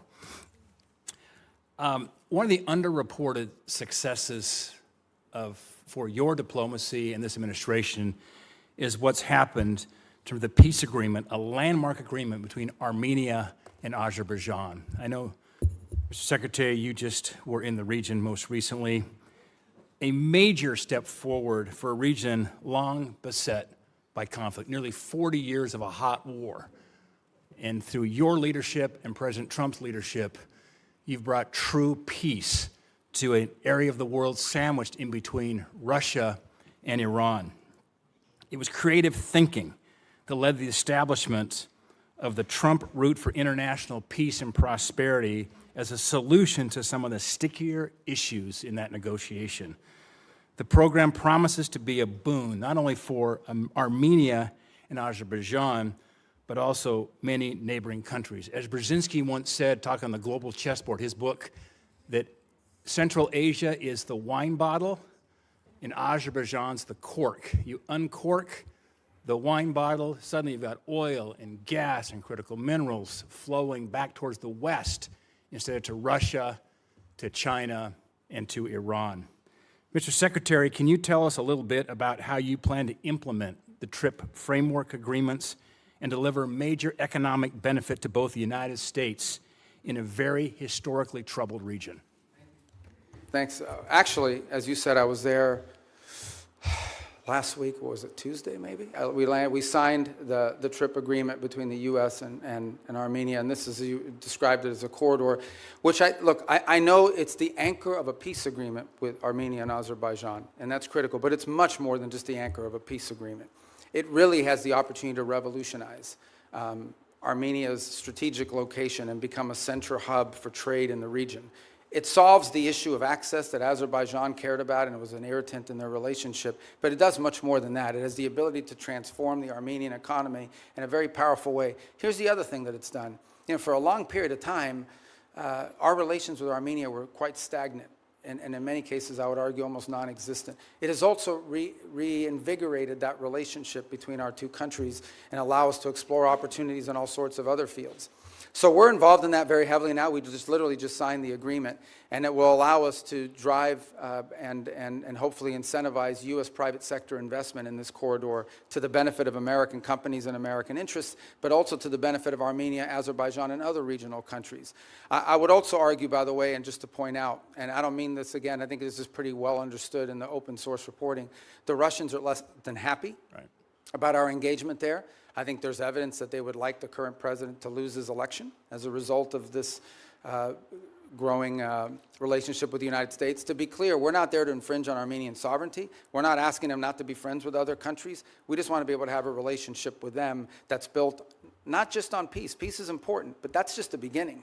It's the economic opportunities that it provides.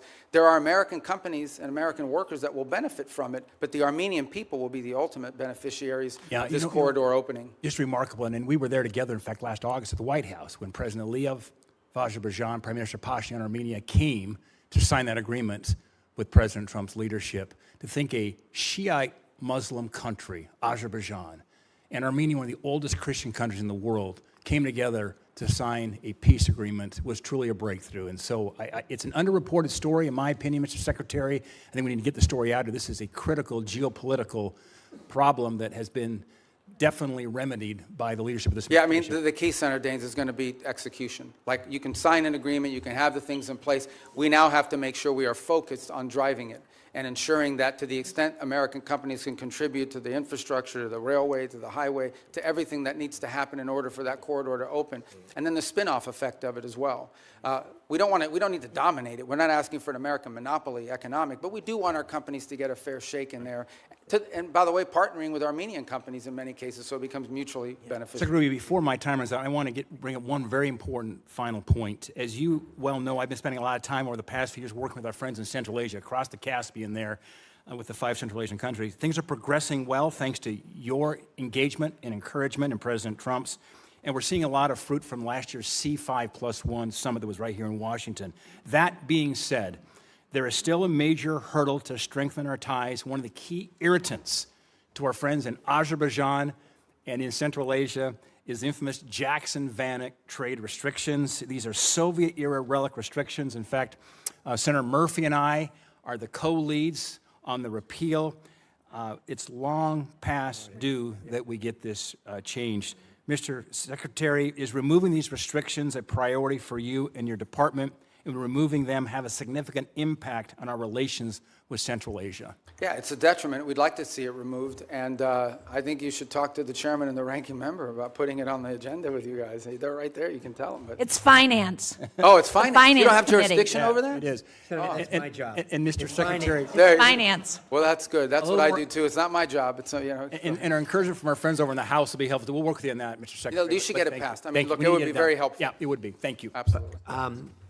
First of all, let me say that I absolutely concur with the Secretary and Senator Daines with you, and I've talked to the President about this, as you know, and I have actually talked to the Chairman of the Finance Committee, who I know relatively well, and we actually have a plan for going forward, and you and I are going to meet on that here pretty quickly. I'm glad I have friends in high places, Mr. Chairman. Thank you.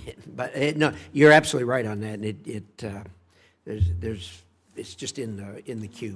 So, with that, let us go to Senator Coons. Thank you, Mr. Chairman, Ranking Member, Mr. Secretary, National Security Advisor. Good to see you again.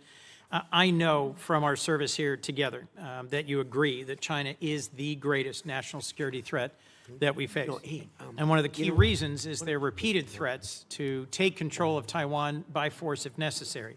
And Taiwan, as we both know, is not just some faraway island. It produces 90% of the semiconductor chips critical to everything from F-35s to iPhones. And its geography makes it indispensable, both to global commerce and military power. Do you agree with that? Taiwan? Yeah, it's not just strategically important in terms of where it's located. It also is the message that it sends to the world if something were to happen to it. Agreed. That's why for decades, really with leadership from the Senate in a bipartisan way, we've provided arms to deter the PRC's potential military aggression. In fact, you introduced the Taiwan Peace Through Strength Act of 2023. In January, Congress pre-approved a $14 billion arms package for Taiwan. It's been 6 months. We haven't received a notification. Have you advised President Trump to proceed with this? Yeah, it's under consideration. I don't know if you were here a moment ago when I discussed. We just did $11 billion in December, which was, I think, the largest sale in history. It's certainly, I think it was more than the cumulative amount under the Biden administration. And I recall during 6 years of the Obama administration, there was zero gone to Taiwan. So some way you would argue that we're trying to make up ground. So why hold off on it now? Well, so the other 14 is being reviewed. It's under review. It hasn't been, I think it's been noticed, but it hasn't been reviewed. I mean, it hasn't been approved yet. So it's here's under my review under concern. the White House. Mr. Secretary, my concern is that President Trump has said publicly that arms sales to Taipei are a great negotiating chip with China. And my concern at a time when the PRC has been far more aggressive than they were in previous years, centerline crossing, circumnavigation of Australia, aiding Iran and Russia in their war goals and aims, frankly, literally helping Iranians target U.S. service members. I respect the importance of our having an open negotiation and relationship with the PRC, but in the meetings you were in Beijing, did the president offer to condition arms sales to Taiwan in order to placate Xi Jinping? Well, look, I'm not going to discuss what was the president's words in a meeting and not. Suffice it to say that, you know, that specific question you just asked, that's not the context in which the president has raised this in the past. When the president says it's a great negotiating thing, what he's really saying is it's because China, as you can imagine, always mentions this. Like, this is a top priority for them. They are constantly talking about Taiwan arms sales. But that in no way is what is holding up our decision-making or the White House's decision-making. It is something the president will have to decide on the timing of when and how that is executed on. It's been approved by Congress. It's been noticed. The money's available. And as I said, we are just coming off the heels of a very large sale in December of last year. So there are a variety of reasons why these things don't happen immediately. Well, I'll just assert, Mr. Secretary, that there is more reason than ever for the administration with congressional support to continue providing robust military capacity to Taiwan, given that the PRC is more and more regionally aggressive. You also introduced and passed legislation in 23 prohibiting any president from unilaterally withdrawing from NATO. I assume this was because you recognize that our alliances are a key advantage against Russia, against China, against other adversaries. Do you still consider Article 5 an unconditional commitment? Yeah, so let me address that holistically if it's okay, because I think we have time to do it. First of all, you're right. I have throughout my entire career in the Senate and through much of my time now in this administration been a supporter of NATO. I see its utility. The key, and I'm just being honest with you when we talk about this, one of the key arguments that I would always use on behalf of NATO is the fact that it allows us basing rights that we could use in a contingency operation in a time of conflict, in a time of need, that we just have had. So when you have countries in this alliance, because understand, at the end of the day, we are providing basically the defense backbone of an entire continent of rich countries. These are not poor countries. These are rich countries. And the utility of NATO for us is that it provides these basing rights. Now we are living in a world in which some of these countries, I point to Spain as an example, openly brag about how they've denied us the use of these bases. And so if the core rationale for us being in NATO, if what we get out of NATO is the ability to use bases, and then we have members of that alliance that are basically denying the use of those bases in a contingency, well, it calls them to question the entire thing. Forgive me, I have one more question I want to make sure we get to.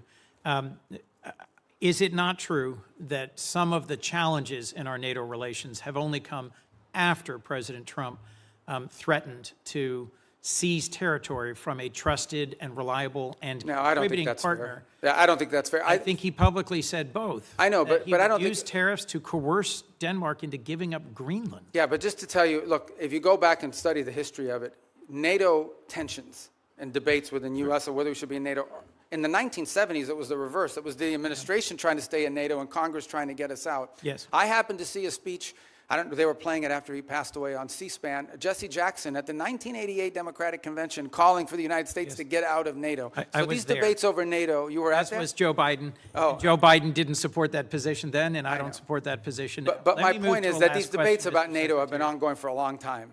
There's about 1,100 vetted Afghan allies being held at Camp As-Salih in Qatar. And that includes 400 children and 150 family members of currently serving active duty U.S. service members. They've been stranded there for a year and a half. And there is talk of sending them either back to Afghanistan into the waiting arms of the Taliban or into war-torn and now Ebola-infected countries like the DRC. And these are people who they or their immediate family members served alongside U.S. soldiers at great risk. Can you commit to working with me and others in this body to support the relocation of these vetted individuals to the United States, especially those who are family members of currently serving U.S. soldiers? Yeah, I can't, first of all, as you know, we're under an executive order now after the National Guard attack here, and so that happened last year. So we can't admit any Afghans at this point into the country. That said, you just pointed to them being sent back to Afghanistan. Our goal, we've worked on this, and we'll work with you on it, Please. is we have talked to multiple countries. Now, I don't know of any single country that's going to take 1,000 people, but we've talked to multiple countries about taking several hundred of these people and allowing them to move to a safe location. As you know, we are operating under not just those restrictions, but broader restrictions about immigration into the United States after 25 million people entered this country illegally over a 4-year period leading up to this administration. president just but I'll work raised- with you to find the right places for them to go. We want that to happen. The president just raised the refugee cap exclusively to allow Afrikaners into our country. I would welcome a chance to work with you to find safe third countries for these Afghans. And I frankly think we ought to be revisiting our refugee policy, because the refugees who've come into our country in the past are the most vetted and often the highest contributing. As you know, my childhood church hosted a South Vietnamese family, and seeing the 5 of them become great Americans, entrepreneurs, contributors. It is refugees from oppression overseas, whether from Cuba or Venezuela, Vietnam or Afghanistan, who have long contributed to the United States. Thank you, Mr. Secretary. Senator Paul. I'd like to revisit for a moment the boats that were blowing up in the Caribbean and the Pacific that referred to as drug boats. I think it's interesting that the 3 secret criteria we're using to blow up the boats doesn't include whether they have drugs on board. I would like to add that the statistics from the Coast Guard also say that when we interdict alleged drug boats in the historic way, the way we've always done it, about 1 in 4 don't have drugs. We make mistakes. We see something suspicious about the boat, we stop them, and they don't have drugs on board. I would also like to add that drugs is not a criteria for blowing up the boats that are called drug boats, but neither is arms. So in order to blow them up, we don't have to say that they're armed or have drugs, and I think a lot of people would have questions, which I still do. I am glad to hear today, though, that the administration and the negotiations are willing to trade sanctions relief for removal of enriched uranium. I've said for a long time and argued for a long time that sanctions in and of themselves rarely, if ever, are of any value. I've yet to see any Chinese behavior that's changed because of sanctions. I've yet to see any Russian behavior change because of sanctions. I've really yet to see any Iranian behavior change because of sanctions. However, sanctions do have some leverage and ability to exact change if you remove them. So the removal of sanctions might actually have some hope. So I support the administration in this. Now, there are many Republican critics who have been vocal on the airwaves recently saying, oh, no, we can never negotiate with them. These are terrible people. Well, you don't really negotiate with really friendly, good people. In a time of war, you're going to have to negotiate with an adversary. So I do commend and supportive of the idea of this. And the other thing is it's very verifiable. You don't have to wait for verification. You could say the trade sanctions end as soon as we get the 440 kilograms of enriched uranium. Now, it has to be dug, I guess, some of it from under a mountain of rubble, but at the same time be very verifiable. But what I would argue and what I would advise is that you really, why not offer everything? Offer all of the relief of virtually all of the sanctions if you get it. Now, you can wait if that's what you want, is the enriched uranium out and a promise. Now, the rabid hawks will argue, well, we're not going to negotiate with terrorists. We're not going to negotiate with bad people. Then they'll continue to have enriched uranium, and they'll continue to enrich uranium.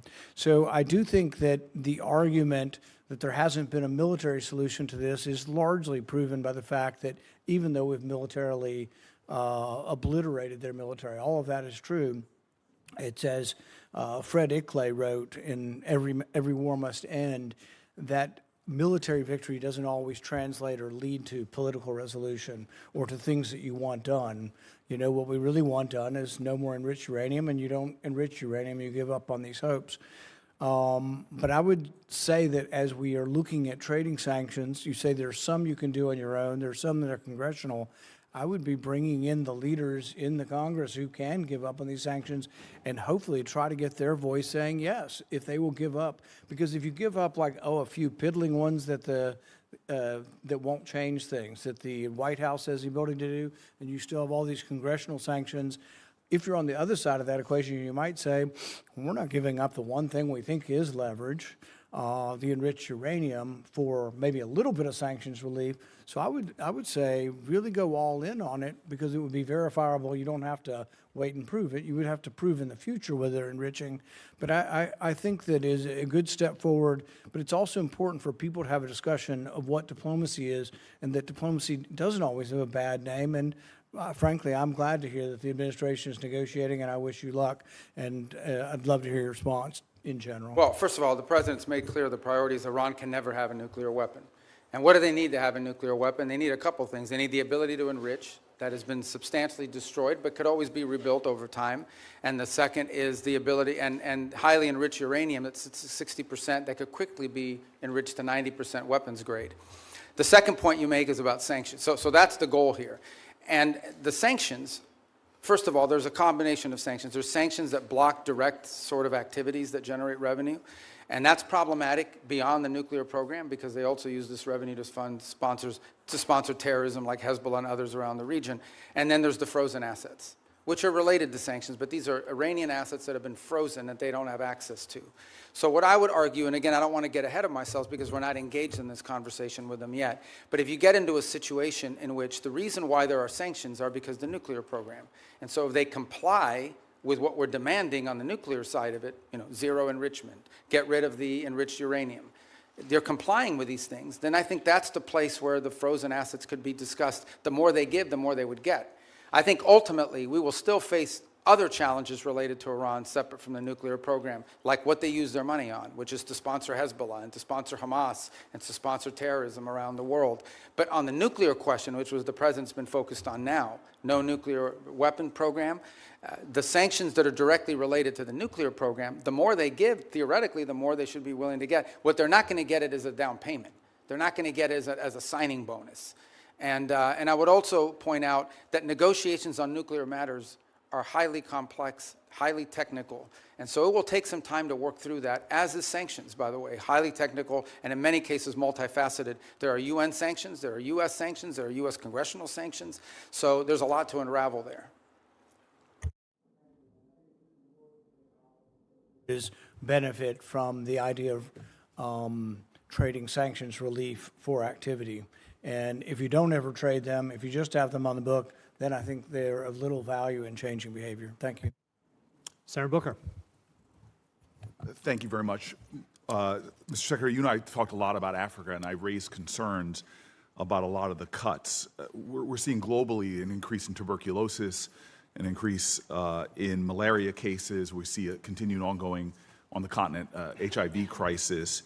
And the United States has pulled back from a lot of its investments in those areas. Now with the crisis with Ebola, we see that the challenges that have been brought about as a result of our surveillance early detection, and the like. So I'm just very concerned about what the administration's strategy is, because we're clearly seeing here that what goes on the continent of Africa directly affects our public health as well. Well, first of all, I don't agree with that assessment. I mean, first of all, it's not about cutting back. The response here is not just how much money you spend, it's what results you're going to get. Now, let's talk about Ebola for a second. Ebola, the outbreak in Ebola was in a war-torn, isolated rural area in the DRC. That's where that began. Since that time, our response has been very quick, very rapid. Well, so you're saying you did not cut early detection periods. I'm not talking I'm about saying that whatever you're pointing to as the cut is not the reason why there was an Ebola outbreak. I'm not connecting the two. I'm simply saying. Well, you are connecting them. You said that our cuts... Senator Rubio, I'm not trying to get in an argument with you. I would really like to actually have my questions answered. So very quickly, we cut early detection when it comes to infectious diseases on the continent. Factually, this is not an opinion. We made those cuts. We cut early warning systems on the continent. It had nothing to do with the Ebola outbreak. So I don't need to tell you, Secretary Rubio, that we're living in a place where an infectious disease crisis anywhere is a threat to public health everywhere. The United States has made major reductions in these areas that have put us more at risk. If you're talking about this clearly Ebola crisis, there's other things and other cuts we've made, and you see it factually. Even our own State Department personnel that I've talked to are saying we're less prepared for a global outbreak than we were before. And my worry is, specifically in a budget hearing, is this budget makes even deeper cuts into the kind of things that could prevent the next outbreak, or, as we've seen unfortunately with COVID, have us more prepared. Yeah, I don't agree with that assessment. I don't know who told you that at the State Department. So just let's as an move example, on. My time is limited. I know, that's an important question. I don't want to eat up your time, but I need to answer that because I just don't agree with that. Mr. Secretary, you can't even agree on the facts. Because that's not accurate. I mean, again, you look at what we've entered into with these It's not accurate that we cut early detection. Because those have all been repurposed in different arrangements that we now have with these countries. As an example, when I would like, for the record, because we're not going to cover it in my short time, if you're telling me we are as prepared or more prepared before the Trump administration came in, I'd like to see the facts. I think when these reforms are finalized, which we're on the verge of doing, we're actually going to be better prepared. We are responding today faster, not just to humanitarian crisis, but to outbreaks than we were before. We are responding in some cases within 72 hours, are able to move funds to task, which you weren't able to do in the old system. And we're also building the capacity of these nation states through these compacts. May I please reclaim my time to shift gears? The Strait of Hormuz, I was listening to the conversations you had with some of my colleagues. We've now seen the Strait closed for months, and you explained that we're going to see an opening of the Strait, and ultimately the exchange we will get for that is, after that fact, we will release certain sanctions. Is that correct? No, that's not what I said. What I said was that if they open the Straits, we will lift our blockade. The Straits and the blockade are what are interrelated. And so for the nuclear program, in exchange for getting rid of the fissile material out of country, I imagine, is what the highly enriched uranium, we would release sanctions. Is that correct? Well, it's not just that. It's also their enrichment activity. They would have to, they would have to make very severe and significant concessions on what they intend to enrich in the future. And already with the March relaxing of sanctions, allowing Iranians to sell oil to the Chinese, estimates have been between $10 and $50 billion they got from that relaxing of sanctions. How much money might we see in a deal in our relaxings of sanctions in order to get rid of the highly enriched uranium and stop their enrichment? Well, let me just tell you on that portion. The sanctions that were released on Iran were boats on the water. And so that oil was already out in the marketplace. It was sold at market rates, but the sanctions covered, and to the extent we've been able to enforce them, we have the revenues of those sales. So yeah, the Iranian oil was unsanctioned so that it could be sold, but the revenue would have to flow back to blocked accounts, which our sanctions were able to go after. We've also seized, I believe, 6 vessels in the Indo-Pacific that involved Iranian sanctioned oil on top of it. So that wasn't necessarily a trade. They didn't get $50 billion directly as a result of. They might have gotten some of it. They certainly didn't get the majority of it. They are now losing hundreds of millions of dollars a day in revenue because of the blockade. And the blockade exists because of what they're doing in the Straits. Right, and I guess the conclusion I have, and my time's expired, is that the Strait of Hormuz was open before this unjustified war. We're now scrambling to try to find a way to get it back opened again. Not only is it causing economic havoc to our country and to residents all around this nation, families trying to make ends meet, but you see on top of that, the Iranians finding ways to leverage that, as we allowed them to do with the Chinese for tens of billions of dollars. And so my point is, before we even get to a nuclear negotiation, this regime is getting money to rebuild, purchase more drones, cause more havoc.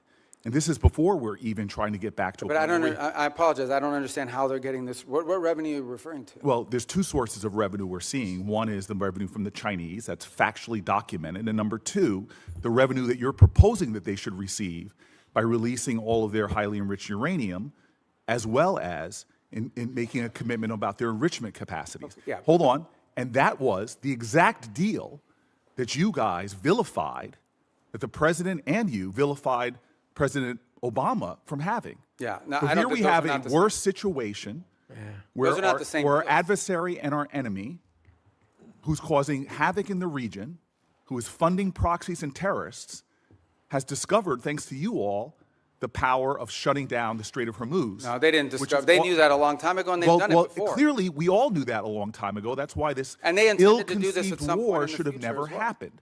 Yeah, but You have made our adversary in a stronger negotiating position. We are the strongest nation on the planet Earth, and we're in a stalemate with Iran.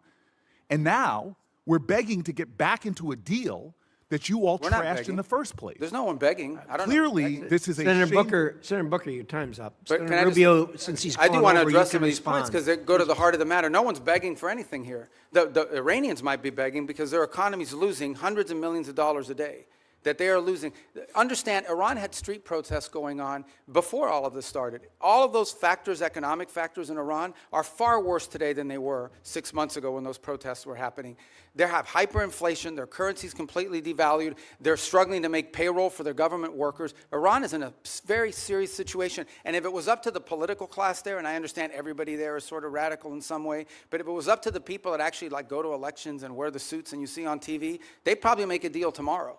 It's the issue they're facing is that the supreme leader and the IRGC Corps are a little bit more immune from those pressures until they can be convinced otherwise. And I think that's the direction that they're moving in, because the reality, I don't know where you're getting this perception that Iran is stronger. Iran has no navy left. They've lost a substantial percentage of their defense industrial base. That Iran has lost a substantial percentage of their missile launchers. And their economy is far worse today, and I mean far worse today, than it was 6 to 9 months ago. And they are looking at hundreds of billions of dollars of reconstruction costs just to get to where they were 6 Mr. months Rubio, ago. you keep telling us how we're winning this war. The president keeps saying, Well, the war's over completely now. annihilated. The war is not over. And yet the American people see how we're losing at the pump and with their costs, and yet this thing still hasn't been resolved. Every day he tweets out, oh, we've obliterated them, we've annihilated them, they're going to surrender. But yet we still find ourselves spending billions of dollars a week Senator on Booker, a war abroad. you've gone way over. And It would be nice if we had hearings where people Thank had to you, be held Senator accountable. Booker. Senator Scott. All right. Secretary Rubio, so first off, do you think it's important to Americans that the Iranian regime doesn't have nuclear weapons and ability to destroy? I think it's important to the world. Yeah. The whole world. I mean, this question about the Straits is a great example. Imagine, the Straits gives them leverage. Imagine what nuclear weapons would give them leverage to do.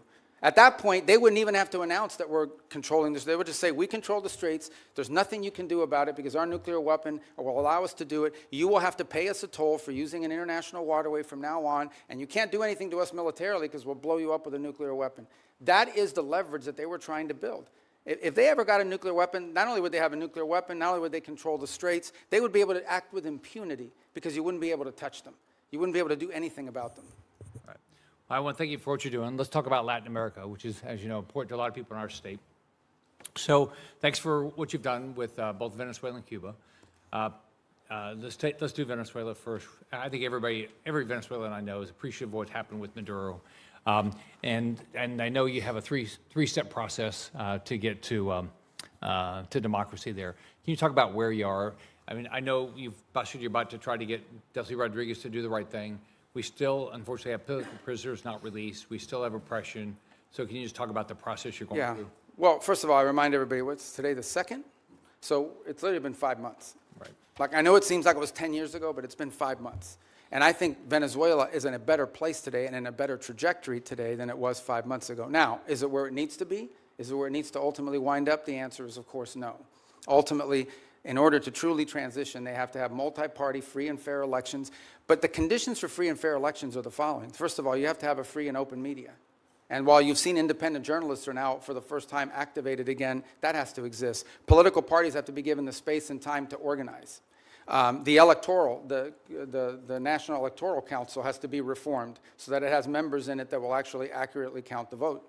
You have to have certain conditions in place. I'm not telling you that's 5 years from now, but it's been 5 months, so I want to be relative to that. Here's what I can tell you. For the first time, certainly, since whenever, in the pre-Chavez era, maybe ever, and certainly since the post-Chavez era, the oil wealth of the country is not being stolen. The oil wealth of the country is going directly to pay government workers, buy medical equipment, audited by KPMG. That's a significant advance. That's not a permanent situation, but that's a very valuable one today. You have seen reforms. You have seen, for example, the infamous prison, El Acoide. It's been closed. You still have about 400 and something, what we determined to believe to be political prisoners, but you've had many others that have been released, including many high-profile ones. You've seen a reform, a systemic reform in individuals involved in their government, replaced by new people. Some we don't know well, others we know a little bit about, but certainly better than the people whose place they took before. You've seen a level of cooperation on a couple of topics that I actually can't even discuss in a setting like this, but be more than happy to talk to you about, any of you about, in the appropriate setting. And I think that's been a positive. By the way, you've seen the retrieval. The United States, with the full cooperation of the Venezuelans, went in and retrieved highly enriched uranium. They had highly enriched uranium in their country because of an old reactor program, not because of nuclear weapons or anything, and they wanted it out of their country. And we were able to go in and actually retrieve it along with the UK mission that went in with us and get it. We have a functioning embassy, and we have direct flights for the first time. Venezuelans are now able to go back, not just visit relatives, but begin to engage in the economic life of the country. All of that is to say, it's been 5 months, there is a lot more to go. This is not the direction we want Venezuela to be. But what I will say is that the Venezuela that's there now, under the interim authorities, does not pose the threat to the United States that it posed 5 months ago, when it was an open base of operation for Iranian operatives, for Cuban intelligence, and for others who used it as a base of operation against the national interests. But we have a lot of work to do. We are nowhere near where we want to get to there. Can you give the same thing about Cuba? Cuba's a very different thing, yeah. I think the misnomer about Cuba, or the misunderstanding about Cuba's actually not controlled by the government. Cuba's controlled by a military holding company named Gaesa. And Gaesa virtually owns anything, they own the tourist sector, they own mining, they own the gas stations, they own everything. They generate about 70% of Cuba's GDP is under the control of this military company. And they're sitting on between $14 and $17 billion in assets. So you have people literally starving, people literally like power grid that hasn't been maintained in 10 years. And yet you have this holding military company sitting on these assets. And by the way, not a penny of the money in the military holding company translates over to the public treasury. So the fundamental challenge we have here is that Cuba needs to be, in order for it not to continue to be a failed state, which poses a threat to the United States, they need systemic and serious reform. They need to have economic reforms, and the question is, can they possibly reform, given the people who are currently in charge, both of Gaesa and of their government? And I think the answer is they can. I really don't believe this system is capable of reform unless new people take over or a new mindset takes hold.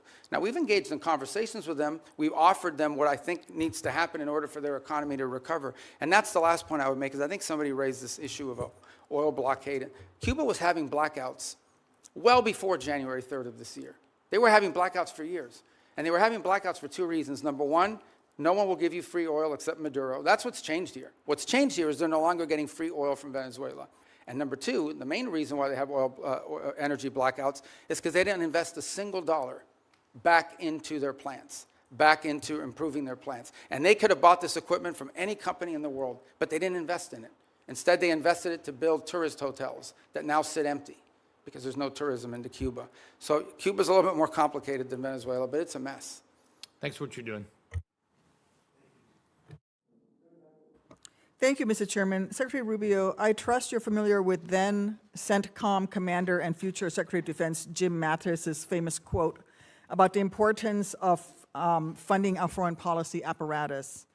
In 2013, in response to a question from the now chairman of SASC, General Mattis pointed out that if you don't find, and I quote him, If you don't fund the State Department fully, then I need to buy more ammunition ultimately, end quote. Unfortunately, despite his service in the first Trump administration, the second time around, you seem to have taken the message as a blueprint rather than as a warning. The budget that you're presenting today cuts the State Department by about a third, after you previously tried to enact steep cuts and eliminations last year, many of which were already rebuked by Congress on a bipartisan basis. Time and again, this administration uses our military as a first tool of choice, manufacturing new crises and new conflicts that worsen the situation for folks abroad as well as for American people back here at home. And now you're here to justify a budget request that further undermines our diplomatic apparatus, the tools and professionals that are critical for not only preventing crises before they begin, but those who will be responsible for negotiating our way out of Trump's war of choice in Iran and whatever other nightmares he dreams up with. So based on how this administration has conducted itself for the last year, our adversaries are learning that the United States is not a reliable negotiator. They're learning that we will quickly turn to using force before working to alleviate crisis points and prevent war. I'm very concerned that that in turn increases the risk of our adversaries jumping to use force first, increasing risk to American citizens and American interests around the world. We saw that instinct for the military option in the Caribbean and in Venezuela. And now we're seeing threats of it in Cuba while we're still engaged in the Middle East, where President Trump is blowing a shocking amount of money and failing to uphold his solemn duty to put our service members at risk only for the most serious and imminent national security threats to American people. Mr. Secretary, you also wear the hat of a national security advisor. So with both that hat and as Secretary of State, do you agree that this administration has spent more on Trump's war in Iran than you are requesting today for this entire State Department budget request? Yeah, I can't speak to the Department of War would have to speak to you about the money and what they calculate are the costs. I can't give you an accurate answer on that because that's not the thing that I look at. I would think you would have some insight because you are our national security advisor. Well, I've seen the also. testimony that Secretary Hegseth and others have conducted in front of their oversight committees, but I just can't. I don't want to give you an answer that's not accurate. Okay. So. Well, this week, let me put out some numbers that I have. This week, the cost of President Trump's illegal war of choice against Iran are likely to balloon past $35 billion by the rate from DOD's own May calculations, and surpass your FY 2027 budget request of $35.1 billion for the State Department and related programs. That's an astonishing figure, worth repeating. In just 14 weeks, President Trump will have blown through as much, if not more money in Iran than he thinks Congress should spend on U.S. diplomacy for the entirety of the next fiscal year. This administration's distorted priorities have unfortunately revealed some stark lessons for our allies and partners as well. The United States' use of force first will make them less secure as they'll be caught in the crossfire, left scrambling to protect themselves and their people. Mr. Secretary, do you agree that under Operation Epic Fury, our allies and partners in the region have expressed concern about their security and the threats that followed from this administration's uncoordinated actions? No, I think our allies in the region have been very cooperative, some obviously very aggressively cooperative, like the UAE as an example. Kuwait's been fantastic. Obviously, no country likes to have their oil and their energy infrastructure hit, but I think it's a reminder to them of the threat that Iran poses. And the one lesson when this is all said and done is it's reminded them of, despite all the friendly talk that you've seen in the past, how dangerous Iran is to their own interests, how the billions of dollars Iran has spent, despite sanctions. Iran found the money to build drones and rockets. Okay. And luckily, we've taken a lot of them out, but they still have some, and they still have the ability to launch My question is about our allies in the region expressing concerns, because, you see, public reporting in early May revealed that Saudi Arabia denied U.S. basing and overflight related to Trump's ill-conceived plan to escort ships through the Straits of Hormuz, and they're still not supportive of this risky tanker escort plan, and the Strait is still worse off today than it was before Trump initiated this war. And that doesn't even touch on the wider global lessons being learned by our allies and partners. Yeah, we don't face any... from the Shangri-La dialogue, where I heard from folks across the Indo-Pacific and especially in Southeast Asia who are being hit hard by the same rising energy costs that are devastating American communities. And frankly, this administration insists on using military force as a first resort instead of a last resort, no matter the deadly cost of self-defeating impacts. Your budget request here would sadly perpetuate that trend and undermine the roles and responsibilities that you should be fulfilling as Secretary of State. Thank you, Mr. Chairman. I yield back. Okay, I didn't get to answer any of that. I didn't ask you a question. Well, she didn't answer the question. She doesn't want me to answer? Can I answer anyway? You may. Okay. Well, but she made a bunch of points. I get to answer them, right? First of all, I don't understand this thing about that. Let me tell you, we were just here. Maybe you weren't here. We were just talking about it. We did a peace deal with Azerbaijan, and Armenia. We just signed the TRIP agreement yesterday, actually, or last week we signed it. Last night I officialized it. That was diplomacy. That's great, but the Trump administration has still blown through more money in 14 weeks do I get to talk than this entire budget that you're requesting. Senator Duckworth, I'm going to let Senator Rubio reply to the statements that you made at his request. Yeah, that's. But we've got a hard stop at 12:30. Okay, but I know, but you said a lot of stuff. I get to answer some of it. All right. So the first is the second is India-Pakistan. We ended that war. We were involved in helping broker that. Thailand, Cambodia. That's diplomacy. We've been very engaged in fact, as I sit here now speaking to you, I've got the Lebanese government and the Israeli government meeting at the State Department starting at 8:30 this morning for the 4th time after engaging last week at the military level. So we're carrying out now, we're carrying out diplomacy all over the world constantly and very successfully in many cases. Now let me make one more point that you raised about the budget request. Guys, we understand how this process works, okay? You guys understand. I know because I've been involved all the time. We OMB, produces sort of timelines for every agency. We put forward a budget. We say, this is the money we've been allocated. This is how we would spend it. There is a congressional process, which I'm sure you're aware of. And in my time here, 16 years that I was here, I don't ever recall us once ever taking the president's budget and passing it into law. I'm not walking away from the budget. We can make it work if that's the budget you give us. But I have a sense, I have a suspicion, right, Senator Schatz, that we're going to have to work with you guys, that we're going to have to, well, you know, that we're going to have to work with you guys on a budget request that meets your priorities and ours. That's how it works. You guys are the appropriators. We have to work within we will tell you what we care about. We will tell you how we're going to spend the money. But ultimately, you will provide us a spending bill, and we will work through those parameters. But we have given you what we can live with. We can make it work. But if you want to, you know, if you're obviously going to have changes here in the Congress. But this stuff about diplomacy and the money spent on the war, diplomacy's always cost less money. We don't buy missiles. We don't buy rockets. We don't buy large airplanes and aircraft carriers. But we've been very effective. And I can give you list after list of places where we have had an impact in either de-escalating crisis before it started or ending active wars. And I'm very proud of the work that we've done in that regard, some of which haven't even been publicly discussed in some cases because they weren't high profile. And my last point. We remain heavily engaged in areas that may or may not at the core of our national interests, but nonetheless are related to our national interests. You think about Sudan for a moment and the Quad. This has been a very frustrating situation to put together, but we helped convene a donor conference that got pledges for when that is resolved. We've put a lot of time and energy in a situation that now, unfortunately, has turned into a proxy in the Middle East because of the UAE and the Saudis on opposite sides of it. In Libya, where our work in Libya now it's still divided, but they, for the first time ever, have a joint budget. For the first time ever, are cooperating on energy deals that are going to be beneficial to the people of Libya. So I just don't think it's fair to say we're not actively involved in diplomacy on last year's budget and spending, because we are, and we have been, and to great success. Thank you. Senator Curtis. Thank you, Mr. Chairman. Clock setter, thank you for resetting the clock.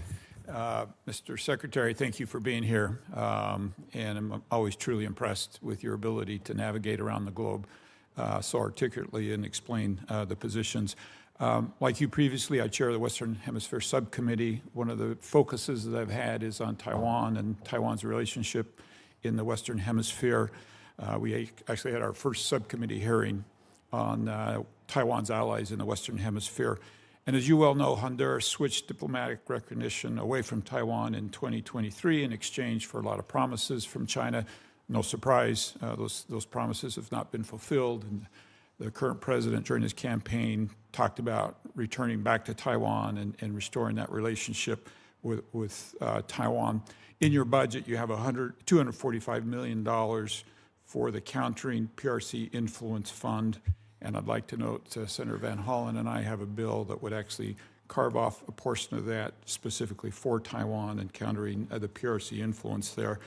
So I guess my question is, what can the U.S. do potentially with that fund, Countering PRC Influence Fund, for Taiwan, particularly as it relates to Honduras, kickstarting that relationship, developing joint set of economic priorities for Taiwan in the Western Hemisphere, anything else we can use that fund for? Yeah, well, first of all, the reason why these countries switched recognition primarily was because, you know, the Chinese would go in and they would say, if you switch recognition, we are going to provide you this loan, this, and in some cases worse than loans. Maybe there was even cases of bribery and things of this nature, but we're going to provide you, free this and a free that. We're going to build an auditorium for you. We're going to build a bridge. We're going to build a port. And they haven't kept many of those promises. So I think the first thing is to just point to the fact that, bait and switch. Yeah, in many cases, these things are not provided. The other angle of it is if it's loans, they create these debt traps, which is an argument we make all over the world, but particularly in the hemisphere.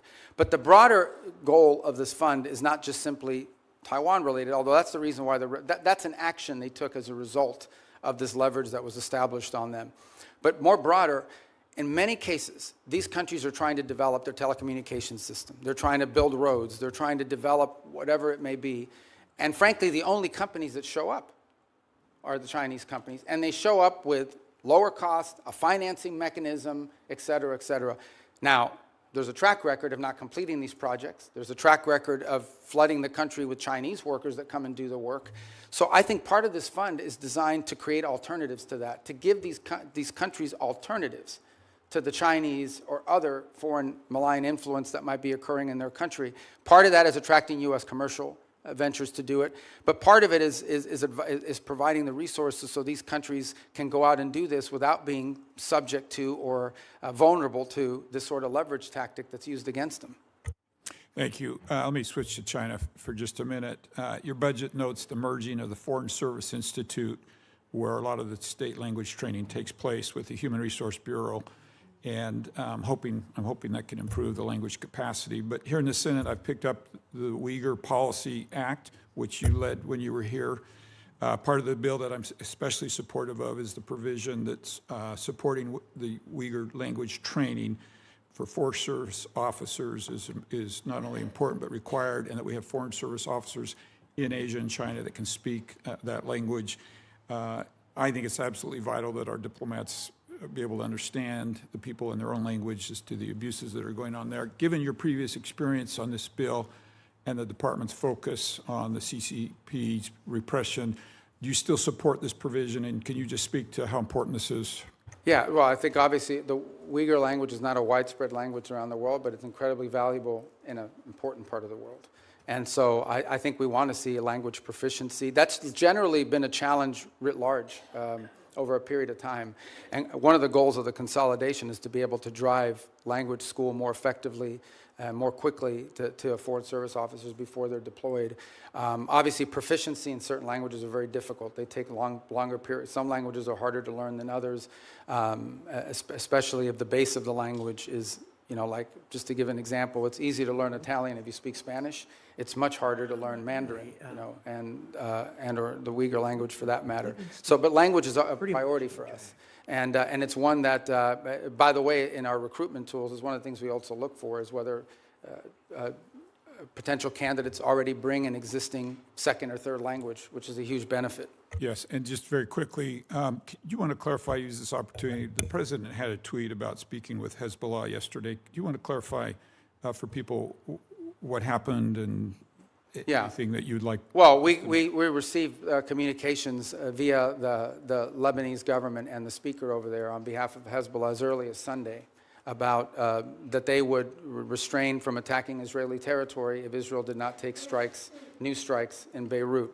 And so it came from Hezbollah, but through Lebanese authorities. I think that clarification is important. Thank you for being here today. I yield. Thank you. Senator Rosen.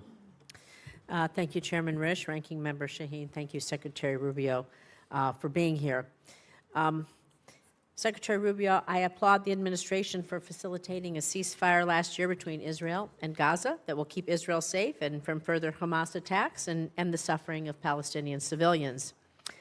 But I have serious questions about transparency, about the funding for the so-called Board of Peace in light of recent reporting that suggests donor funds have been deposited into a private J.P. Morgan account with no independent transparency mechanisms in place.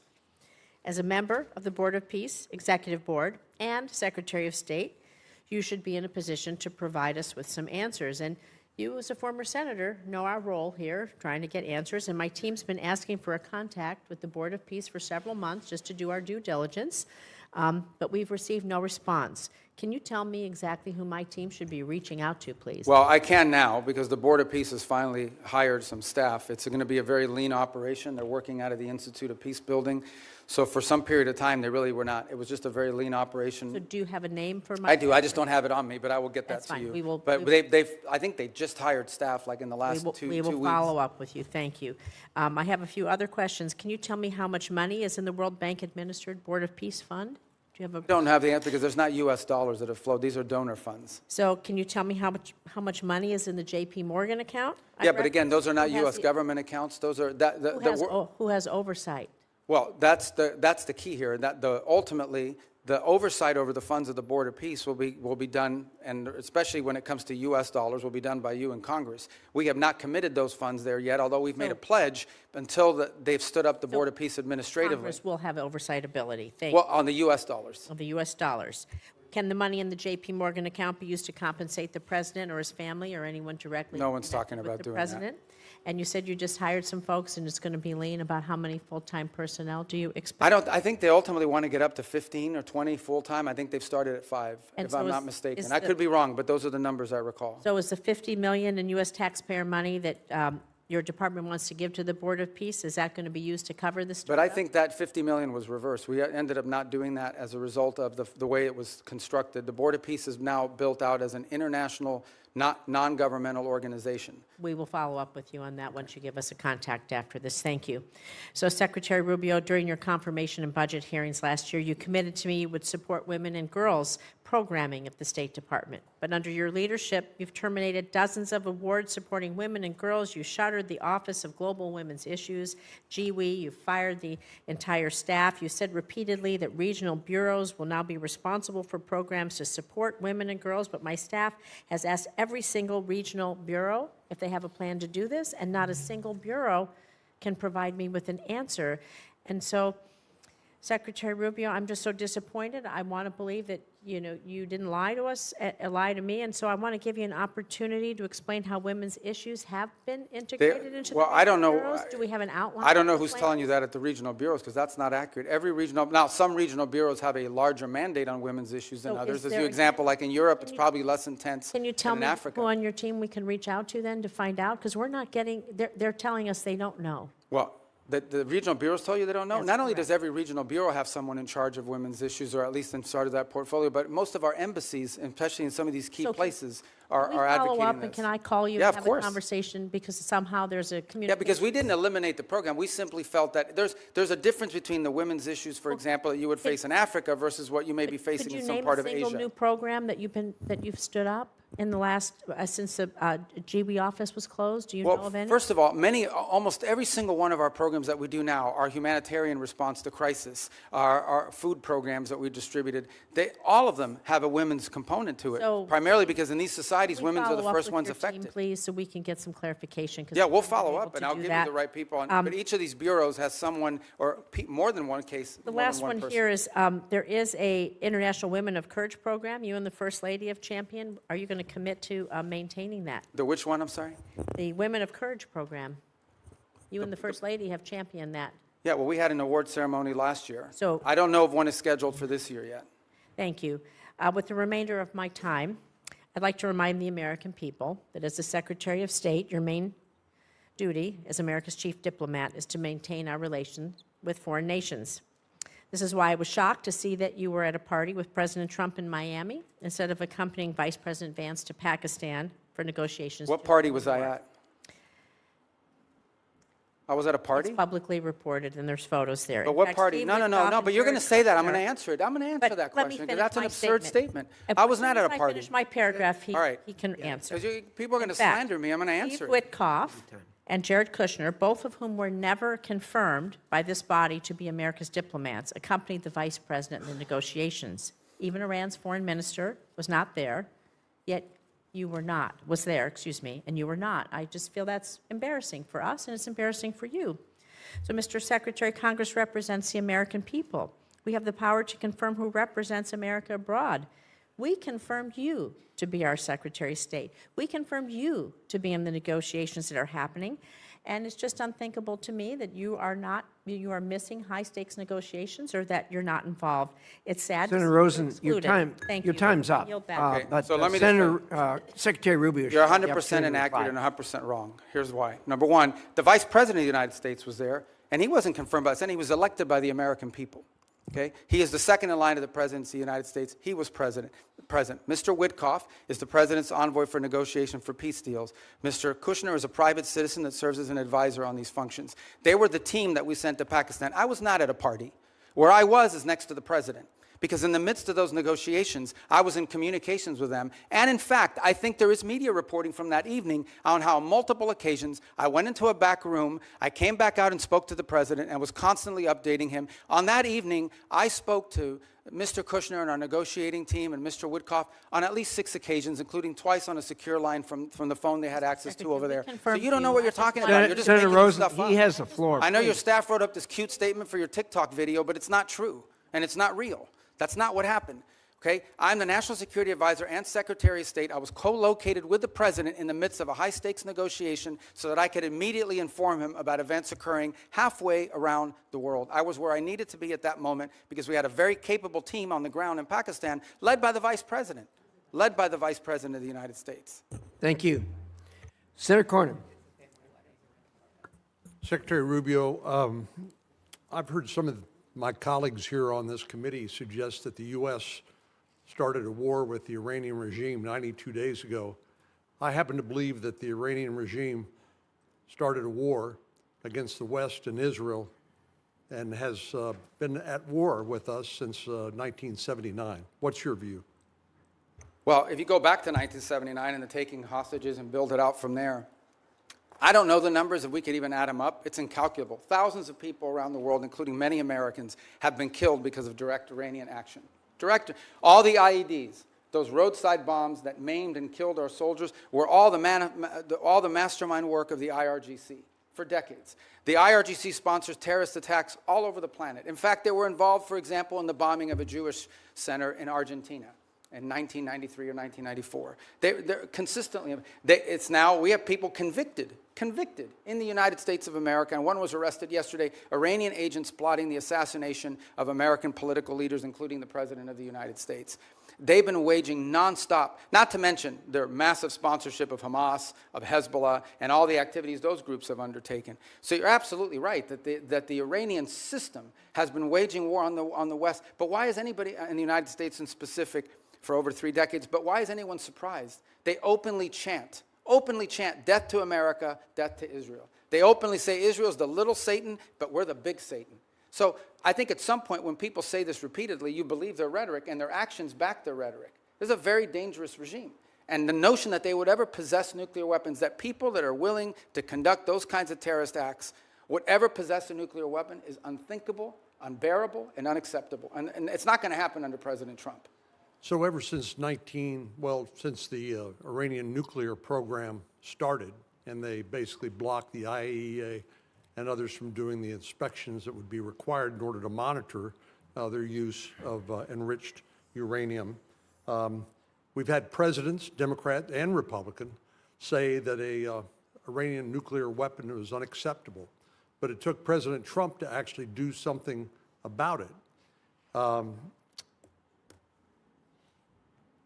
It shocks me to hear some of our colleagues suggest that there was not an imminent threat from an Iranian nuclear weapon. You and I both sat in the same skiff on the Senate Intelligence Committee. We won't talk about the details, of course, but we knew that they continued to enrich to the point where they could produce a nuclear weapon within a specified time. There's some debate about how long that breakout would take, but the idea that an Iranian nuclear program did not present an imminent threat to the United States, to me, is just ludicrous. And I think it defies all evidence to the contrary. But do you think if they had acquired a nuclear weapon, that would change the ability of the United States and our allies like Israel to deal with this nuclear-armed Iran? I think if Iran ever acquired a nuclear weapon, they could very well use it because given the theological nature of their decision-making. But just as problematic is they would have immunity. At that point, your options on what you could do about them would be quite limited, and their ability to hold the world hostage. They'd be like North Korea. for example? They'd be North Korea, but worse. They'd be better funded. They would at that point decide that they own the Straits of Hormuz forever and everyone has to pay them a toll, and nuclear weapons, you can't do anything about it. They would be able to act with impunity. They would sponsor Hezbollah. They would they would hyper-scale their efforts of global terrorism and completely try to drive us out of the region and ultimately destroy the state of Israel. That's what their goal would be, and you wouldn't be able to do anything about it because they have a nuclear weapon and would threaten to blow people up if you tried to move against them. Notwithstanding the importance of denying Iran a nuclear weapon, I do applaud the president's attempt to try to use some diplomacy here in order to deny them access to the enriched uranium and their other weapons that they use against Israel and the West. But tell me, why do you think anything that the Iranian regime agrees to that they will comply with? What evidence is there that they will agree to anything that they ultimately will stick with? Well, again, and that's why any deal with them you have to enter into it with clearly verifiable steps. So as an example, simply putting something on a piece of paper is not satisfactory. You have to actually commit to doing it, then you have to actually do it. And so that's our view of it. Our view of it is that any concessions that are made, and I don't even call them concessions per se, but any arrangements that are made with Iran have to come after not just they agree to certain things, but they actually do certain things. And let's be clear about this, because I don't think this is talked about enough. If what Iran wants is nuclear energy for their country, there are mechanisms to do it. There are countries all over the world that have nuclear energy, but they don't enrich. They certainly don't enrich the 60%. They don't do it hidden in a mountain, deep buried underground somewhere. If what they want is nuclear energy, they can have it. There are mechanisms for them. The problem with Iran is not that they want nuclear energy. The problem with Iran is that everything they do is consistent with the activities of a nation that seeks to develop a nuclear weapons capability. Thank you, Senator. Senator Schatz. Thank you, Chairman. Secretary, thank you for being here. Tomorrow, I'm going to have you in the Appropriations Committee, and we'll walk the list that we talked about a couple of weeks ago on a conference call, so I won't cover that. I want you to sort of answer the China watchers who saw that visit to China and saw that NVIDIA is now going to sell H200s. I understand that's not our highest technology, but it's better than what China has, and that's why people are worried. And that, I mean, it's pretty plain that the president violated one of the 6 assurances. I understand that the ambassador and you and others have sort of followed up to kind of smooth the edges, but I mean, it's pretty clear. He says, we discussed arms sales in great detail. It depends on China. It's a very good negotiating chip for us. So what do you say to China watchers who say they got some pretty good deliverables and we didn't get much? I don't see the trip. There were some deliverables, you know, the purchase of additional Boeing aircraft, which of course is beneficial to the Chinese as well, but helps our company, some of the agricultural concessions. But the trip was largely, for the most part, about the fact that the 2 largest, most powerful countries in the world have to have direct interaction with one another. And this was an opportunity to do it. He will reciprocate by visiting the United States later next year. Separate from that, and I don't know if you were here at the outset in my opening statement, or maybe it was in response to one of the questions, I think 2 things are clear. Number one is that we're entering into a period of strategic stability that I think serves the interests of both countries, because the last thing we want is a largely destabilizing event in the Indo-Pacific. But the second is that there are clear differences of priorities. There are clear irritants in that relationship that are longstanding and that are going to be long-term. As in, critical minerals dependencies, things of this nature. So it's one of those relationships that's going to require very deft diplomacy and mature decision-making. Sure, and this is why I like our engagement. Like, that makes sense to me, but it seems to me that if the main objective is to kind of touch gloves and initiate conversations, then why give away any of the things that they're already seeking in exchange for essentially nothing? I mean, you're basically saying it's better to talk than not to. It's better to engage than not to. It's better to be in a period of stability than not. I agree with all that. I just don't understand why we would want to sell them our second best chips, and why we would start to at least complicate the question of our assurances regarding Taiwan. I'm going to move over. We're going to stay in the Asia-Pacific region. The Marshalls, the Philippines, and Tuvalu have declared a national emergency on their energy situation. South Korea says its energy crisis is a war-like situation. you've been around a long time on this committee and now as secretary. It is always the case that something in the Middle East undermines our ability to project power in the Asia-Pacific region. But it's not just a question of opportunity cost and attentional challenges. Now we're talking about our allies in the Asia-Pacific region really taking it on the chin with energy costs because of the Strait of Hormuz. What do we say to them? Just hang in there? Yeah, no, a couple points. It's one of the steps that we've taken and some of the things that we've done around the world, whether it's the release of strategic reserves, whether it's not popular, but, we've got questions about here earlier today, but making available for a limited period of time both Iranian oil on the water, though they don't enjoy the revenue of it, and some of the Russian oil on the water as well. The third point, though, that this points to is a much deeper one, and that is that while the Straits of Hormuz provides about 20% of the global oil supply, it is probably 80 or 90% of the supply in the Indo-Pacific, given the geography and so forth. So one of the things that I think is going to come about as a result of all this in the long term is more diversification in where they're going to get their energy from, including from the United States potentially, certainly with Japan and some other countries in the region will benefit. But you know that the sort of project it takes time. It all takes time. So understood. That's like cold comfort if you're running a country and your gasoline and your fertilizer and all your input prices just skyrocketed because of President Trump's decision to go to war with a country clear across the world. But see, and I understand your point, but I also think in all these questions, we're getting a lot of questions about us. I don't think it's fair because ultimately, the people who have closed the Straits of Hormuz are Iran, and they're doing so in violation of every international law you can imagine. The Chinese are against it. Everyone is. We have, I think, a record number, 140 co-sponsors at the United Nations on this resolution that hasn't come up for a vote yet to condemn what they're doing and to reopen nobody's the Straits. Defending what Iran is doing. I think what we're saying is this was not just predictable, it was predicted. This was what everybody said. You don't have to be some expert in foreign policy. You don't need to get into a skiff. You could literally put this into an LLM and say, what will happen if we take kinetic action against Iran? And the first thing that would pop out is, well, they'll probably close the Strait of Hormuz. So it's really shocking to me the degree to which this administration expresses shock that the thing that everybody said was going to happen ended up happening. But here's the point I would make on that, in that the reverse of that is, so that the alternative is to say, well, then we have to go ahead and let Iran develop a nuclear weapon or they'll close the Straits of Hormuz. I mean, at some point you have to take action on this situation, understanding there'll be a reaction to it, but it cannot be. Iran will always have the ability to threaten the Straits. You don't need much sophistication to, if you threaten commercial vessels and shooting them, they're going to stop moving. Dropping mines, by the way, it's not just Iran that can do it. The Houthis could do it in the Red Sea, and they're not nearly as large as Iran is.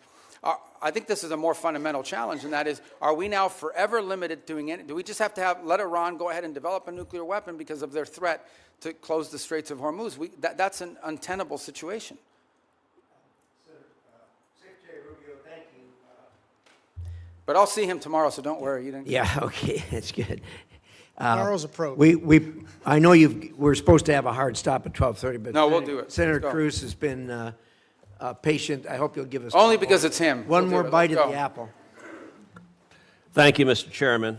I will say, Mr. Secretary, since you left the Senate, I've been obliged to serve Cuban coffee in my meetings because you left me as the only Cuban American left behind. So come by if you want a cafecito. Let me start by saying that President Trump's decision to strike Iran was the most consequential decision of his second term as president. And I want to commend you, I want to commend the President and the entire administration on the extraordinary success we have seen. In less than 40 days, the United States has utterly and completely destroyed the military and nuclear infrastructure that the Iranian regime spent nearly 50 years building. Every day that passes increases American leverage. Iran is weaker, poorer, and more isolated than it's been in decades. The President has laid out 4 red lines for any resolution to this military conflict. Number 1, that there be zero enrichment by Iran. Number 2, that they hand over all of their enriched uranium. Number 3, that they stop funding terrorism worldwide. And number 4, that they open the Strait of Hormuz. I agree with all 4 of those red lines. Do you agree with those red lines? And how achievable do you believe they are in the coming weeks and months? Yeah, you stated the poor positions the President has taken accurately. And the entire administration is supportive of it because that's what we take our directives from the president, and personally, during my time in the Senate, these would be consistent with my thinking. I would only reverse it in the following order. The Straits of Hormuz, it would have to come first, because what they're doing there is unlawful and illegal to begin with. That has to open immediately. And that has to open immediately in exchange, not for anything else other than us lifting the blockade. We have a blockade on Iranian oil leaving. And the reason why we have a blockade on Iranian oil leaving is because they closed the straits. If they open the straits, and by open the straits, understand what we're saying. It's saying you're not going to threaten to shoot at commercial vessels of civilians and create, ecological disaster. That's what they're doing. It's unlawful, it's illegal, it's outrageous. Every country in the world condemns it. If they end that, we lift the blockade. Then we enter into the second phase, which is the nuclear question. On enrichment, they don't need to enrich. If what they want is a nuclear energy program, they can have one without enrichment.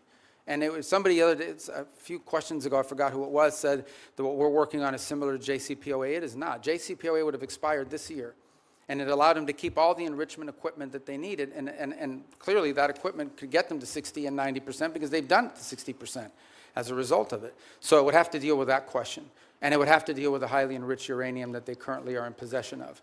There's no reason to have, the only reason to have 60% enriched uranium is to turn it into 90% enriched uranium and put it into a weapon. So those remain, and on the sponsor of terrorism, absolutely. To the point where I would argue, for example, it's one of the interesting things that's happening, and I know Senator Shaheen has a great interest in Lebanon. It's one of the most ironic situations in the world. The Lebanese government and the Israeli government could do a peace deal tomorrow. Israel has no territorial claims in Lebanon. And Hezbollah is in particular, in fact, Hezbollah has called for the overthrow of the current Lebanese government. The impediment in Lebanon is the fact that Hezbollah has embedded itself into that country and is the reason for all the suffering that's happening there right now and all the suffering that's historically happened. Entirely funded, entirely controlled by Iran. There is no Hezbollah without Iran. There is no Hezbollah without Iran. I mean, there might be a political movement with ideology, but they don't have a bunch of rockets, they don't have a bunch of weapons without Iran. They are a complete, total proxy of Iran, and that's the kind of activity that needs to be. I want to come back to Hezbollah in a moment, just focusing for a second on Iran itself. For some time, I have urged the administration, I've urged Israel to arm the protesters in Iran. I don't think it is fair to expect the Iranian people to stand up, protesters to stand up with rocks against soldiers with machine guns. Are we arming the protesters, and should we be? Yeah, I'm not aware of any program to arm civilians in Iran to overthrow their government. I mean, there may be other countries doing it or other elements doing it, but certainly not the U.S. government. All right, let's go back to Hezbollah. So you spoke with the Lebanese president, Joseph Aoun, over the weekend. The State Department sent out an email to journalists shortly after your call in which the State Department, a spokesperson, said, quote, Iran wants to prolong the conflict in Lebanon so it can claim credit for saving the day. I have to admit that didn't strike me as accurate. I don't think Iran wants to keep the conflict going in Lebanon. I think they desperately want Israel to stop killing Hezbollah. Do you agree with that? Yeah, I think the point I was trying to make is that we are trying to view the Lebanon-Israeli talks as separate and distinct from Iran. And what Iran wants to do is mix it all together. Because Hezbollah is not legitimate. There's a government in Lebanon. That's who we're dealing with. And Hezbollah is not their equal in terms of who we're going to be dealing with or who needs to be in charge. So the point we're trying to make is that is what Iran is trying to stymie. They are trying to stymie any effort in which Israel and Lebanon can work together and prolong it so that if an arrangement is reached at some point in the future, they can claim credit for having forced it through leverage. And that's why you see, for example, Hezbollah agreed to a ceasefire about a week ago and then immediately violated within hours. You would agree every Hezbollah terrorist that the IDF kills makes America safer? Well, Hezbollah is a danger to the United States. There's no doubt about it. I think the question is, how do you do that? And how do you achieve the objective of demilitarizing and defanging Hezbollah while at the same time strengthening the legitimate government of Lebanon, and particularly the president and others? That's been the challenge there for a very long time. That remains the challenge now, of course. The capabilities of the LAF are not where they need to be. But there are also elements within the LAF that are not who they need to be because they facilitate in some cases and cooperate with Hezbollah. So it's a very tricky situation. But I point you back to two things that have happened in the last few months. Number one, the Lebanese government expelled the Iranian ambassador because of Hezbollah. The Iranian ambassador says, I'm not leaving, and you can't make me. Okay, that's number one. The second thing that's happened is just a week ago, Hezbollah openly called, went on, said they openly called for the overthrow of the Lebanese government. So no one here should be under any, Hezbollah is not just an enemy of Israel and an enemy of America. Hezbollah is an enemy of Lebanon and of the Lebanese people. Thank you. Thank you. Thank you, Senator Cruz. Senator Rubio, you've been very generous with your time. We appreciate that. For the information of the members, the record will remain open until the close of business tomorrow, June 3rd. With that, the committee is adjourned.